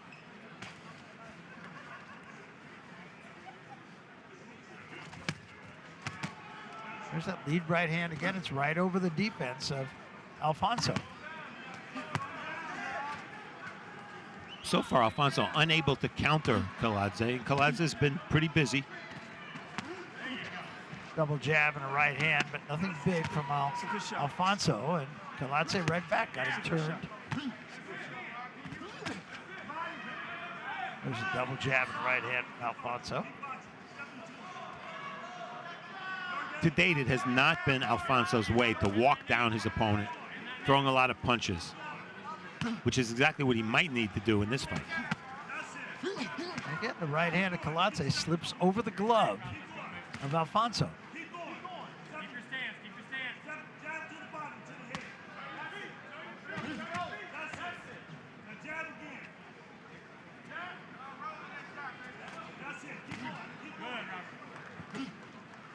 Kaladze, of course, from the former Soviet Union. And he told me, Barry, if he could get an early knockout tonight, he might be able to make the midnight train to Georgia. Oh! Sorry. Oh, I liked it. He is from Georgia. Not Atlanta. No. Maybe you have to be a certain age to appreciate that line. And that train is a lot tougher to get. It's tougher to get there. Again, Alfonso kind of 1-2, 1-2, 1-2. You just don't see a lot of use of the left hook. No, hardly at all, as a matter of fact. He's going jab, jab, right hand, as he did right there. Hey, I'm not going to tell you again. Let's go. It's a hard warning from Sade Murdoch. Yes, it is. Kind of fight, too. You don't want to have a point deducted.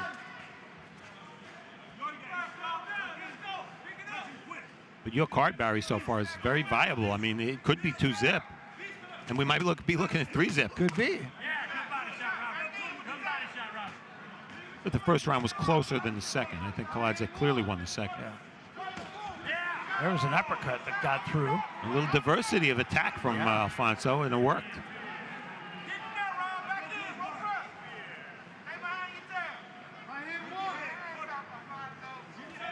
Can Kaladze take a heavyweight punch? That's a large part of the storyline of this fight. Because so far in his career, he hasn't. And you talked about the fact he's been stopped in recent fights.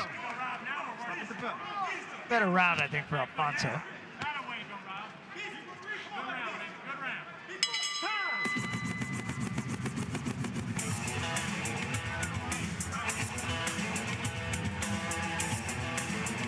Tempo of this fight, very slow. Heavyweights, right? Yeah. They give you amazing fights, and sometimes they don't give you fights at all. We take a look. Nice right hand there. Again, coming a little bit around from the side by Kaladze.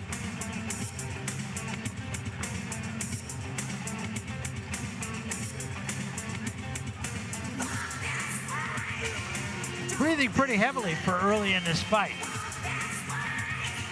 Kaladze is. Yes. Yeah.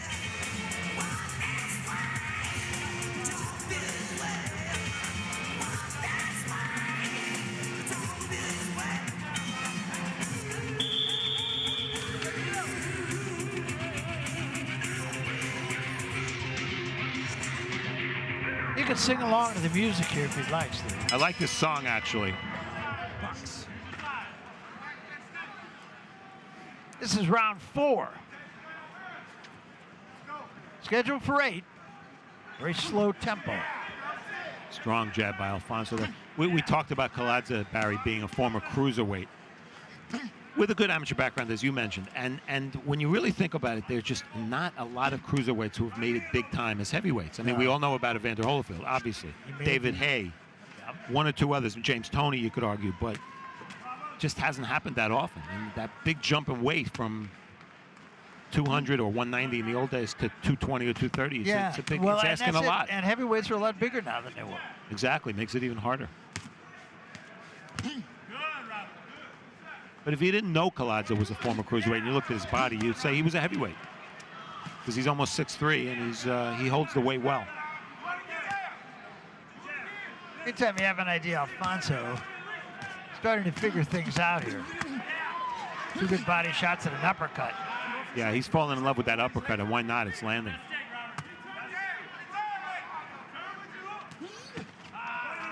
The occasional left hook, there it was. Yeah, missed by about 1.5 feet.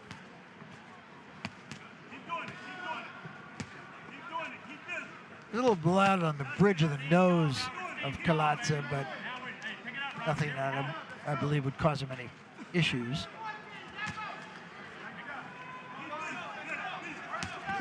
Barry, you and I are 2 of the only people in this building who are old enough to remember Teofilo Stevenson. That's right. You know, we talk about that lack of heavyweights from Cuba as pros. Of course, Stevenson never fought as a pro. Do you think he could have been top of the line? There's a lot of speculation about that. You know, the easy answer is yes, but I would qualify that yes, especially considering it was in Ali's era. Yeah, that's the thing. Right? Was he going to beat Ali? I don't think so. I don't believe so. But boy, the guy could crack, let me tell you. He could crack, but he was very stationary, really. Didn't move a lot, but yes, he could crack. Oh, he said first boxing I ever did was in the Olympic Games, 1976. Teofilo Stevenson was there, and he fought Big John Tate from the United States, and I always said he hit him so hard, it was the only time I'd ever seen a fighter have to go to the neutral corner to fall down. Yeah, Stevenson could punch with that right hand. He was also the first fighter I ever saw who entered the ring stepping over the top rope. It was very intimidating. Right. That's right. He thought he was a badass, and you know what? He was. Yes, he was. And still idolized. Every Cuban fighter you and I talk to, first person they talk about is Teofilo Stevenson. Yeah.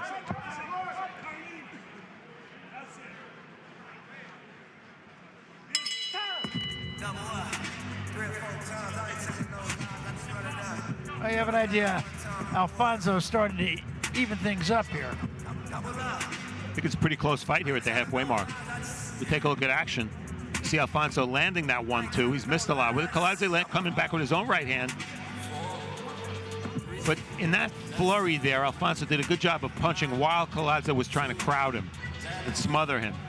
And Alfonso landed a few good punches. You just don't see a lot of Alfonso initiating the action.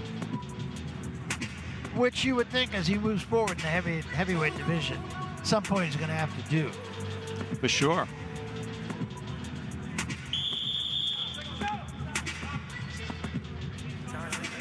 Put your mouthpiece in. Don't turn your back, man. Don't turn your back. So round 5 of this 8-round fight. Right now you feel this fight could go either way.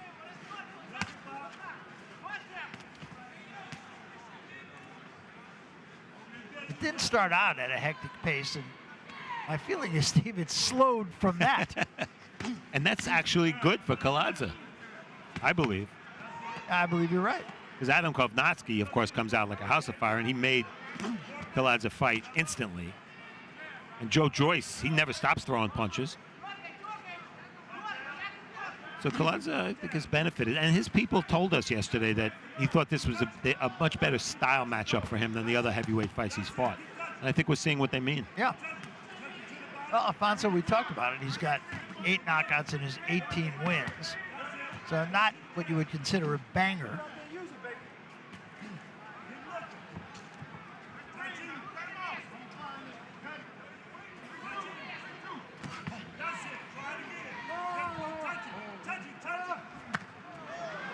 Cracked that right hand a couple of times.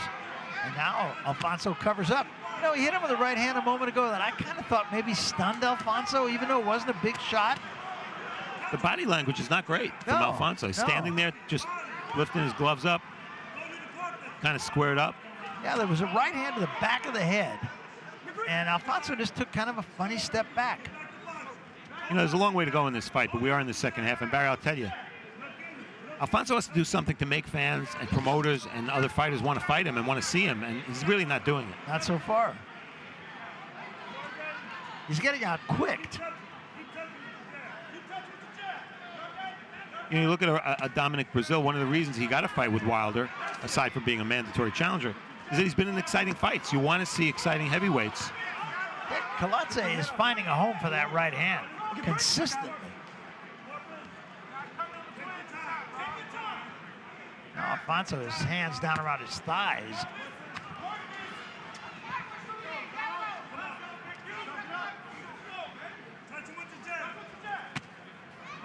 I don't know, this round, it just seems like the starch has gone from Alfonso. I'm not saying he can't get it back, but I'm with you, Barry. You know, he can't use weight as an excuse or shape because he's 20 pounds lighter than he was for his last fight. And he says he's best at about 245, so he's 250. For heavyweight, that's not that huge a difference. And he sparred with Wilder for this Wilder-Breazeale fight. So he got good work in the gym. Yeah. Again, that right hand.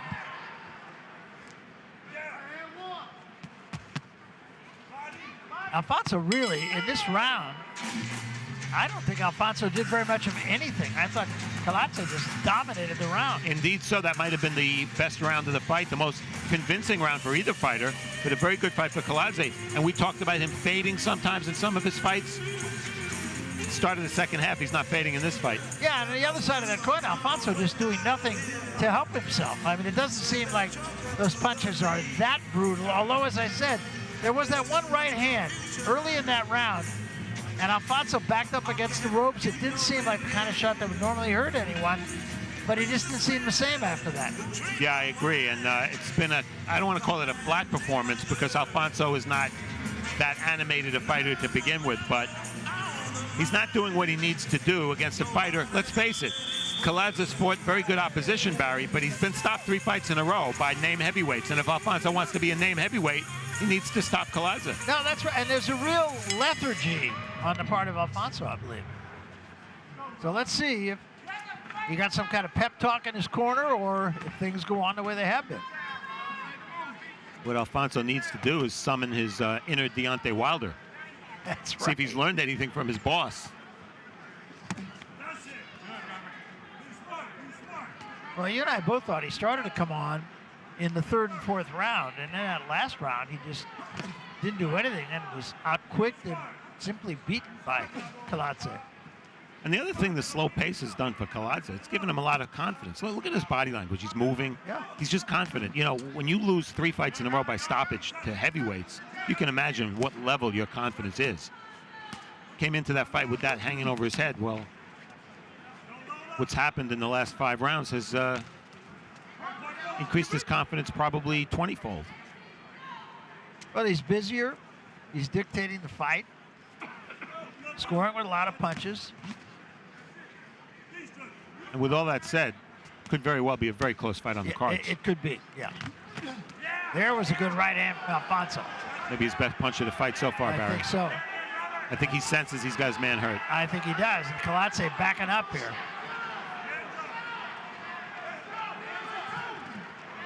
Now let's see what Claressa does. Does he move? Yeah, he's moving pretty good, sticking his jab out. Another good right hand. And he throws Claressa into the ropes. Taking advantage of that 31-pound weight advantage. Claressa's still going backward here.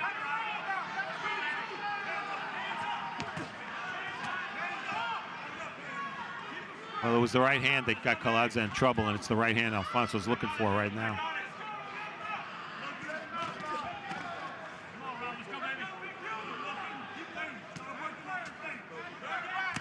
Alfonso still in the same gear he's been in the whole fight, which is somewhere between 1st and 2nd.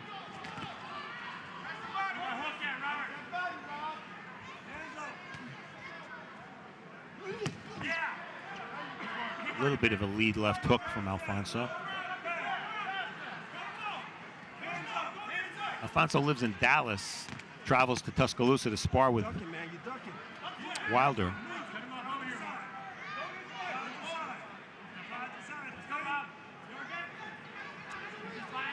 There's a lot of posturing going on here.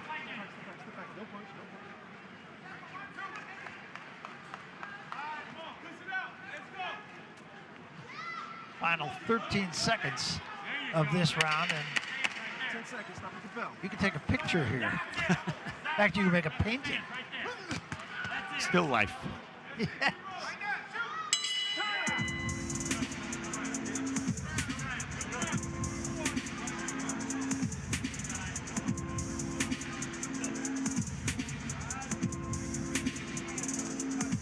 Shadid Saluki, the trainer, in Kaladz's corner.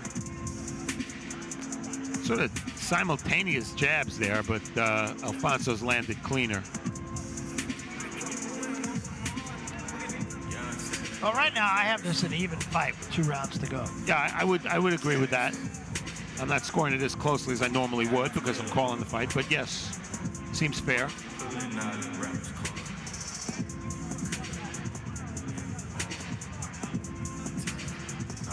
Finger wagging going on in the corner of Iago Kaladza.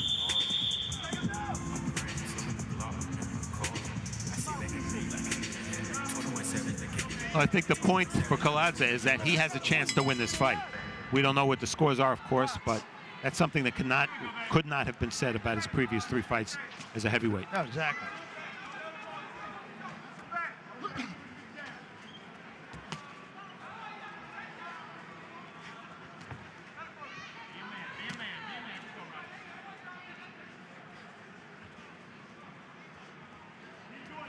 Once again, just a lot of posturing, not a lot of action.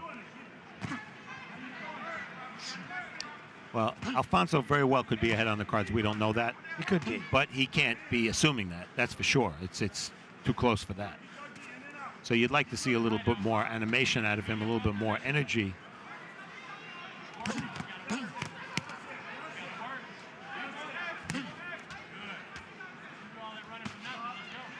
Oh, we're almost a minute into the 7th round, and I bet there haven't been a dozen punches thrown combined.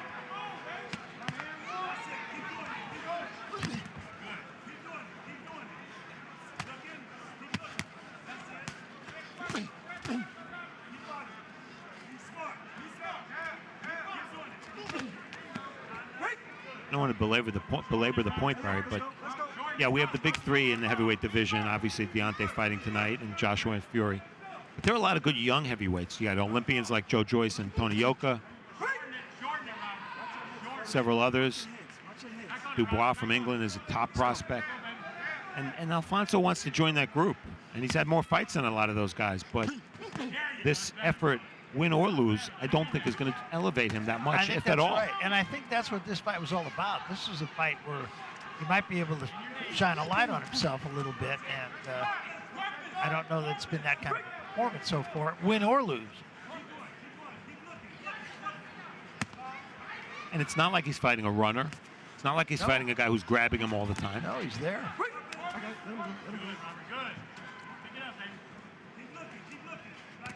But there is a little drama here, and I think the drama is how do the judges have it. We don't know that. But I think it's pretty close. Yeah, and a round like this, I mean, this is a very difficult round to score because neither man is doing anything.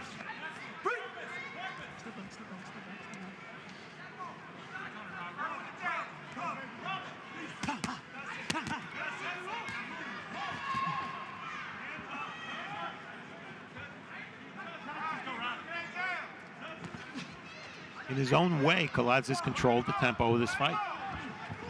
He has. It's a slow tempo, but he's done more with it. I think you're absolutely right, Steve. You know, when he wants to punch in combination, he does. Otherwise, he's moving just enough. Yeah, I thought that one little flurry about 30 seconds ago was probably the difference in the round.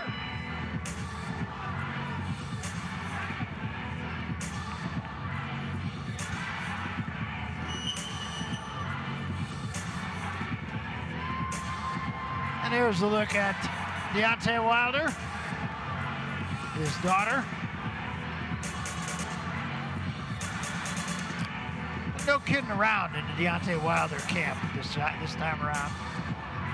Very interesting, Barry. You know, I worked the weigh-in show yesterday for Showtime streaming, and we were expecting Wilder to be as vocal and verbal as he had been all week, and he wasn't.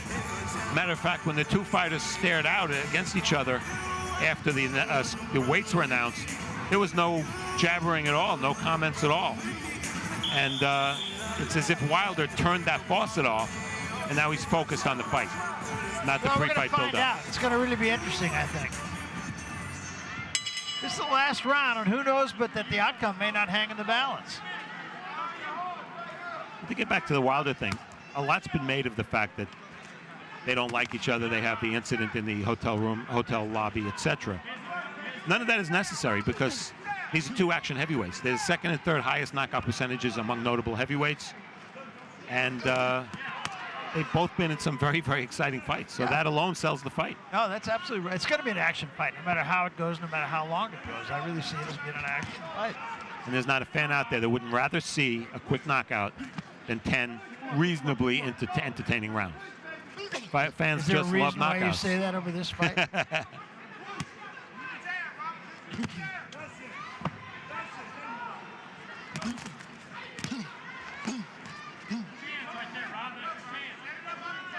Well, neither fighter fighting at all in any sense of desperation.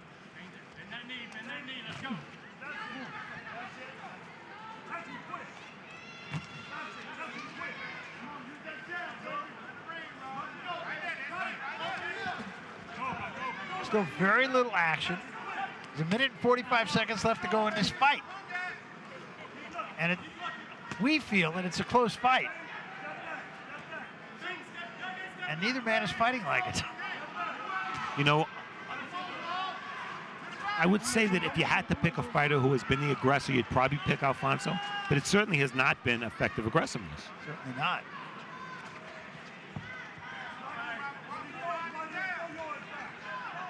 And for his part, Claressa can't just move around the ring and kill time, because this round might be very valuable in the scoring. Yeah, unless his corner is completely misreading it, saying, "You've got this, just stay away." Step back, step back, step back, step back. Every measure. Let's go. When so little happens in a round, the judges remember 1 or 2 flurries, 1 or 2 punches even. I believe that's what won the last round, in my opinion, again, and I realize it's not worth anything. But that's why I gave Claressa the last round. This round, I think, is still there for grabs. There was a right hand Alfonso.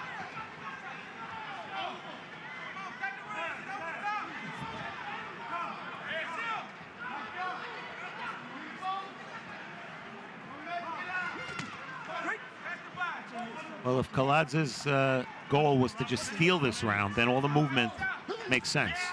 Has he done it? Has he thrown enough to steal the round? Has he connected enough? I don't think so. That was a good shot to the body. Out, coming down to 10 seconds left in the fight. There was a left hand from Alfonso. Was that enough to win the round? And as simplistic as it may seem to say, who knows if that one punch wasn't enough to sway the judges. Well, I think you made the point. You know, when there's so little action, one punch can.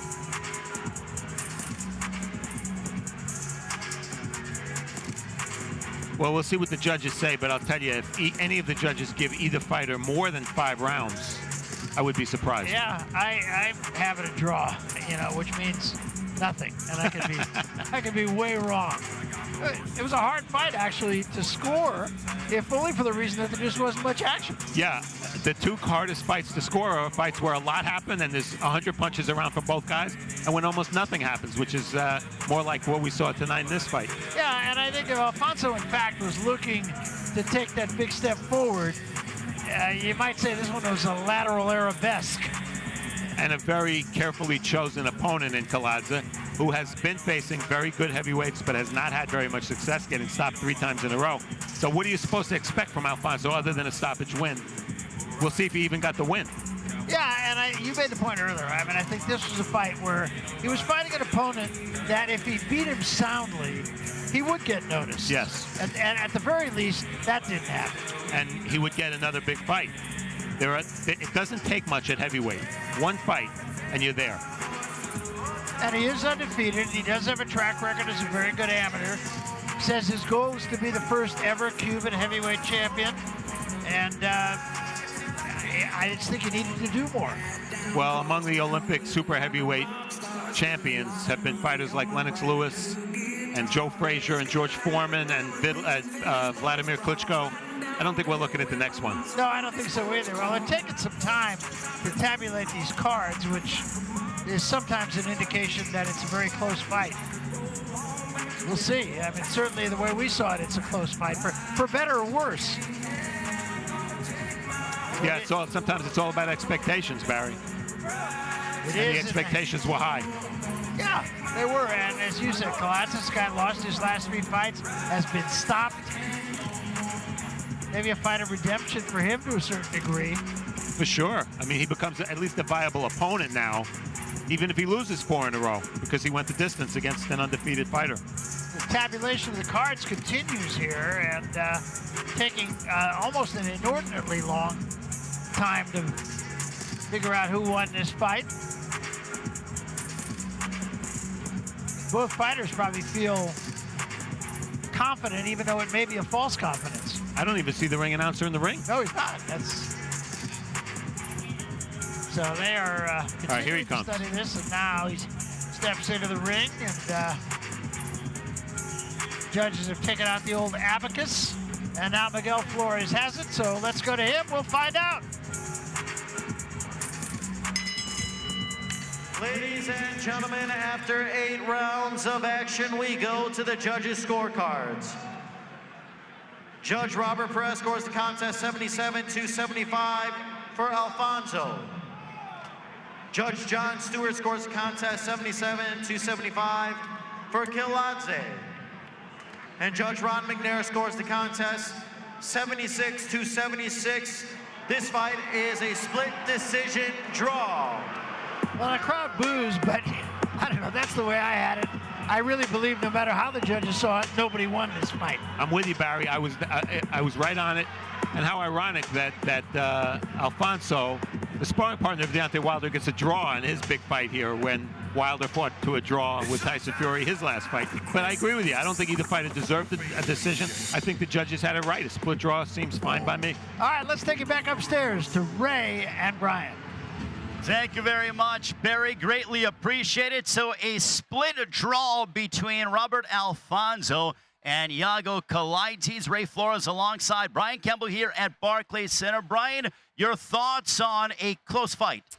You know, I don't think our Hall of Fame colleagues got it wrong there, Steve and Barry, when they said for Alfonso, this was an opportunity in a very busy and lucrative division to make a statement on Deontay Wilder's undercard.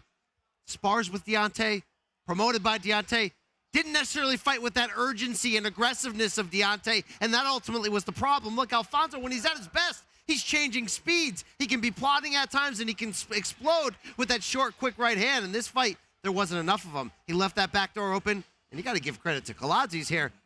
He was a hustler. He went the distance. Just not a win for Alfonso, but even if he had won it, sort of was a lateral to backward step at best. No question about it. Well, we'll see what happens with both moving forward. What I can tell you, and your immediate future coming up in less than 42 minutes, Showtime Championship Boxing featuring the heavyweight championship of the world, Deontay Wilder making his 9th defense against Dominic Trouble Breazeale. 2 Olympians going head-to-head with bad blood between one another. If you don't have Showtime, go to getshowtime.com to start your free trial now. Tonight, it is a triple header. It all starts off with Juan Heraldez going head-to-head against the former world champion Argenis Mendez. Gary Russell Jr. making his 4th defense of his WBC featherweight crown against Kiko Martinez. And Brian, this one should be an action-packed match with Gary Russell Jr. looking to make a statement. Look, that's the thing. Gary Russell's a fun fighter, maybe the quickest hands in the entire sport. We know he can be a technician when he wants to. Gary Russell also puts his foot on the gas and does try to get you out of there. And I think Kiko Martinez is a perfect opponent here to have a little bit of a fun action fight. And you mentioned the statement. Gary Russell knows there is bigger business to get to. He wants to get there. And wouldn't it be best finish his opponent, grab that microphone, and call out the kind of names that in recent weeks he's been all over the media waves trying to get fights with. Well, those names happen to be Leo Santa Cruz, who's a featherweight champion. Russell Jr. even proclaimed that if Leo doesn't want to fight me or any of the other champions don't want to fight me at 126, I'll go up 4 pounds to 130. The name at 130, a man who will be making his, once again, coming back to Showtime at the end of July, Gervonta Tank Davis. Brian, there seems to be an East Coast rivalry sort of manifesting itself as Gary Russell Jr. is from the D.C. area. We know that Gervonta Davis is going to have a homecoming fight in Baltimore at the end of July. Look, Mr. Gary Russell, he's always a smooth, confident talker, but this is almost like a heel turn. He's coming out aggressively, calling out Gervonta, saying, Davis, look, I'm going to get up in that ass. I thought you were from Baltimore. I thought you were going after fights like this. This is what you're all about, trying to fight the very best. What we would have here is an explosive fight between southpaws with speed and power. Be interesting to see if Gary Russell could carry that pop up to 130. We know he has the speed. Gervonta Davis could be a future star. Of course, we've been waiting for him to break out, but one thing Russell has said to Davis, you haven't been fighting the best. I'm the best. Let's fight. You're a boxing fan. Wow. Wow. I'm getting fired up over here, Ray. Brian, you mentioned pop. Deontay Wilder is one of the most lethal, if not the most lethal puncher in boxing today. Let's send it down back to ringside. Barry Tompkins and Steve Farhood. What do you guys expected tonight out of our heavyweight championship showdown? All right, thanks, Ray. Well, I'll turn to my partner, Steve Farhood, who knows a lot more about this than I do, I must tell you. What do you see? I see a short, explosive fight. If you want to pick an upset, go ahead. But it's very difficult if a fight ends by knockout not to pick the guy who has 39 knockouts and 40 wins, which is Deontay Wilder. Breazeale has shown an inability to block right hands. Deontay Wilder's strength happens to be the right hands. With all that said, Breazeale's shown tremendous heart, even in losing to Joshua. He went several rounds in that fight. Little pressure on Wilder to get rid of him a little quicker than Joshua did, maybe, of course. But I do expect an explosive fight. I just don't see these two standing back and boxing each other. See, now here's the problem with working with each other as we have for the last 8 years. I feel exactly the same way. I got nothing to say now. No, the bottom line for me is that all the talking stops when the opening bell rings. And there's been a lot of conversation, and Breazeale's been very bold in the pre-fight, maybe even won the pre-fight. I don't know. But when the bell rings, I just think Wilder is too good. I like Breazeale very much. I think he's a good guy. I think he's got some skills. I think he has some talent. But in the end, he's a football player, and he's fighting a fighter. And if there were an over-under, I don't know what the over-under is for this fight, but if it was 3, I'm taking the under, Ray. Thank you very much, Barry. Greatly appreciate it. Well, you heard Barry Tompkins' prediction saying he would take the under, and he talked about, Barry mentioned about Dominic Breazeale being a former football player. He played quarterback at the University of Northern Colorado, actually had a tryout with the New York Jets, but both Wilder and Breazeale started their careers in their 20s, and now they are at this point. Brian, as you look at it, as we get closer to this matchup, what are you expecting to see? Fireworks, as Stephen Barry said so eloquently, and fireworks early. Look, you look at critics, they say the best thing might not go in 6. It's going to end early. Somebody's getting knocked out. So ultimately, for Breazeale, you got to be aggressive. You got to be smart. But you got to start early, because one thing that happens against Deontay Wilder, as you begin to fatigue, your chances of avoiding that big right hand start to decrease. Not only is Wilder one of the best athletes the heavyweight division has seen in years, his stamina is second to none. So if you're Breazeale, maybe your biggest problem technically, Ray, is not moving your head enough, knowing that big right hand's coming. The best thing you're going to have to do is crowd him. The best thing you're going to have to do is attack him. Expect explosiveness early on. It's a big hill to climb to say, I'm going to go in there and knock out Deontay Wilder, because if you get in a war against him, you know he's got the biggest weapon. Breazeale's going to have heart. In the end, though, it's not going to be enough. I like a stoppage within 6 rounds. Give me about a 5th round stoppage. Will both hit the floor? That's more what I want to debate here, because I think both guys are coming.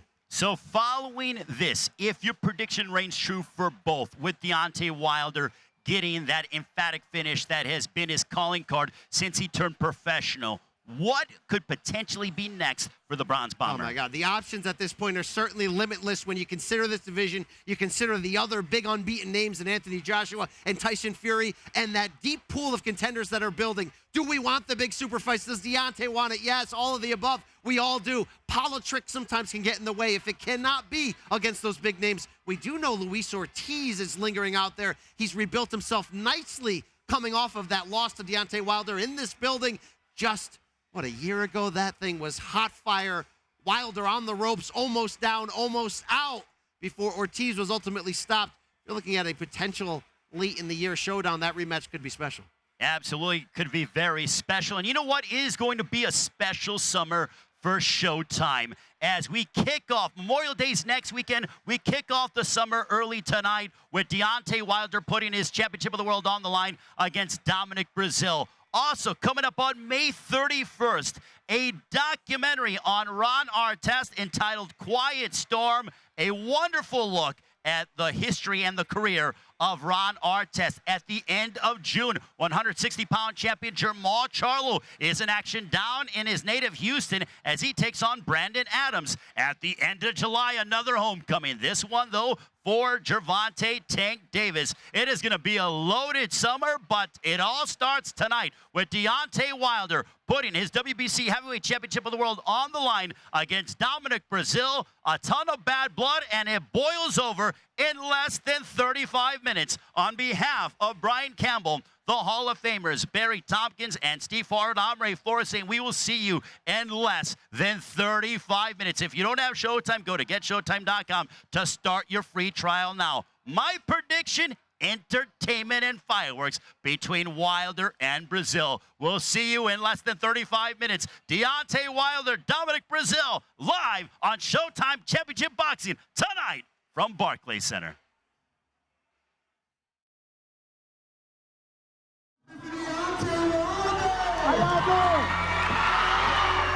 The pace of the fight is going to be in a hurry like New Yorkers are.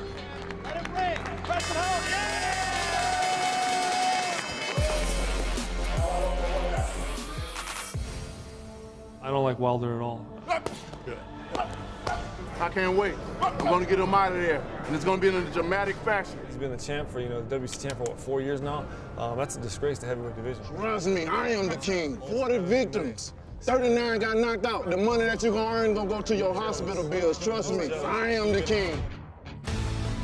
This is a brutal sport, and I can't wait.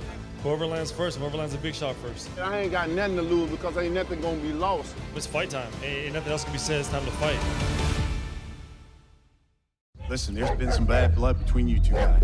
Will you be looking for retribution? The night of May 18th, biggest night of my life. Coming to the Barclays Center, climb through the ropes, have probably the biggest smile on my face. I'm gonna go from good to evil. I've always seen in Wilder the lack of boxing skills. To think that he's had the title for so long, kind of hard to believe. I know his last couple of fights, he's been exposed more and more, almost like a trickle effect. And nothing's changed. He hasn't made any adjustments. It's not like he's changed his stance or his right hand or his posture. Round after round, I'm going to continue to bring that pace, bring that stamina, bring that vengeance. He's going to feel a jab he's never felt before. He's going to feel a straight right hand, some body shots. I think he's going to get in the ring and say, damn, I should have never done what I did to Breazeale. I should have never talked about him. I'm going to be very, very happy to give the boxing fans exactly what they want to see and what they need to see in the heavyweight division. It's going to be an all-out, just vicious war. I will knock this fool out. May 18th is going to be, how can I say it? May 18th is going to be a great time for me, but a scary moment in time for Dominic Breazeale and his family. I would advise Dominic Breazeale to not bring his kids to this fight. That's how serious it is. You will suffer. You will pay. Every punch, every blow to your face, it's gonna be crucial. My occupation consists of punching people in the face. My occupation consists of putting you in the hospital. This is not a gentleman's sport. So when that bell rings, all hell gonna break loose. My opponent's not gonna be able to touch me. He's not ready for this situation. So forever will be the king and still heavyweight champion of the world. Queensbridge is crazy. Turn the wrong corner and you will die. I was not going to be a drug dealer. I'm here to play basketball. I never questioned Ron's ability. Every single day, I questioned where he was mentally. He had demons. He had a disease he couldn't handle. I figured out that I need help. Who comes back from what we dismiss as crazy and rescues himself?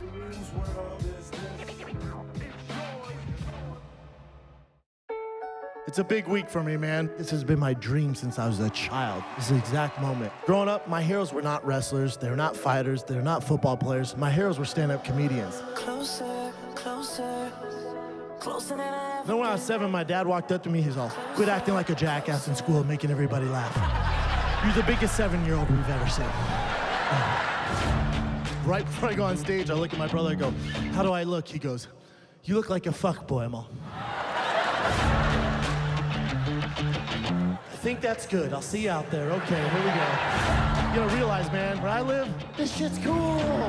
There's a ton of fuckboys roaming around West Hollywood. I'll be the head fuck. I'll be that guy.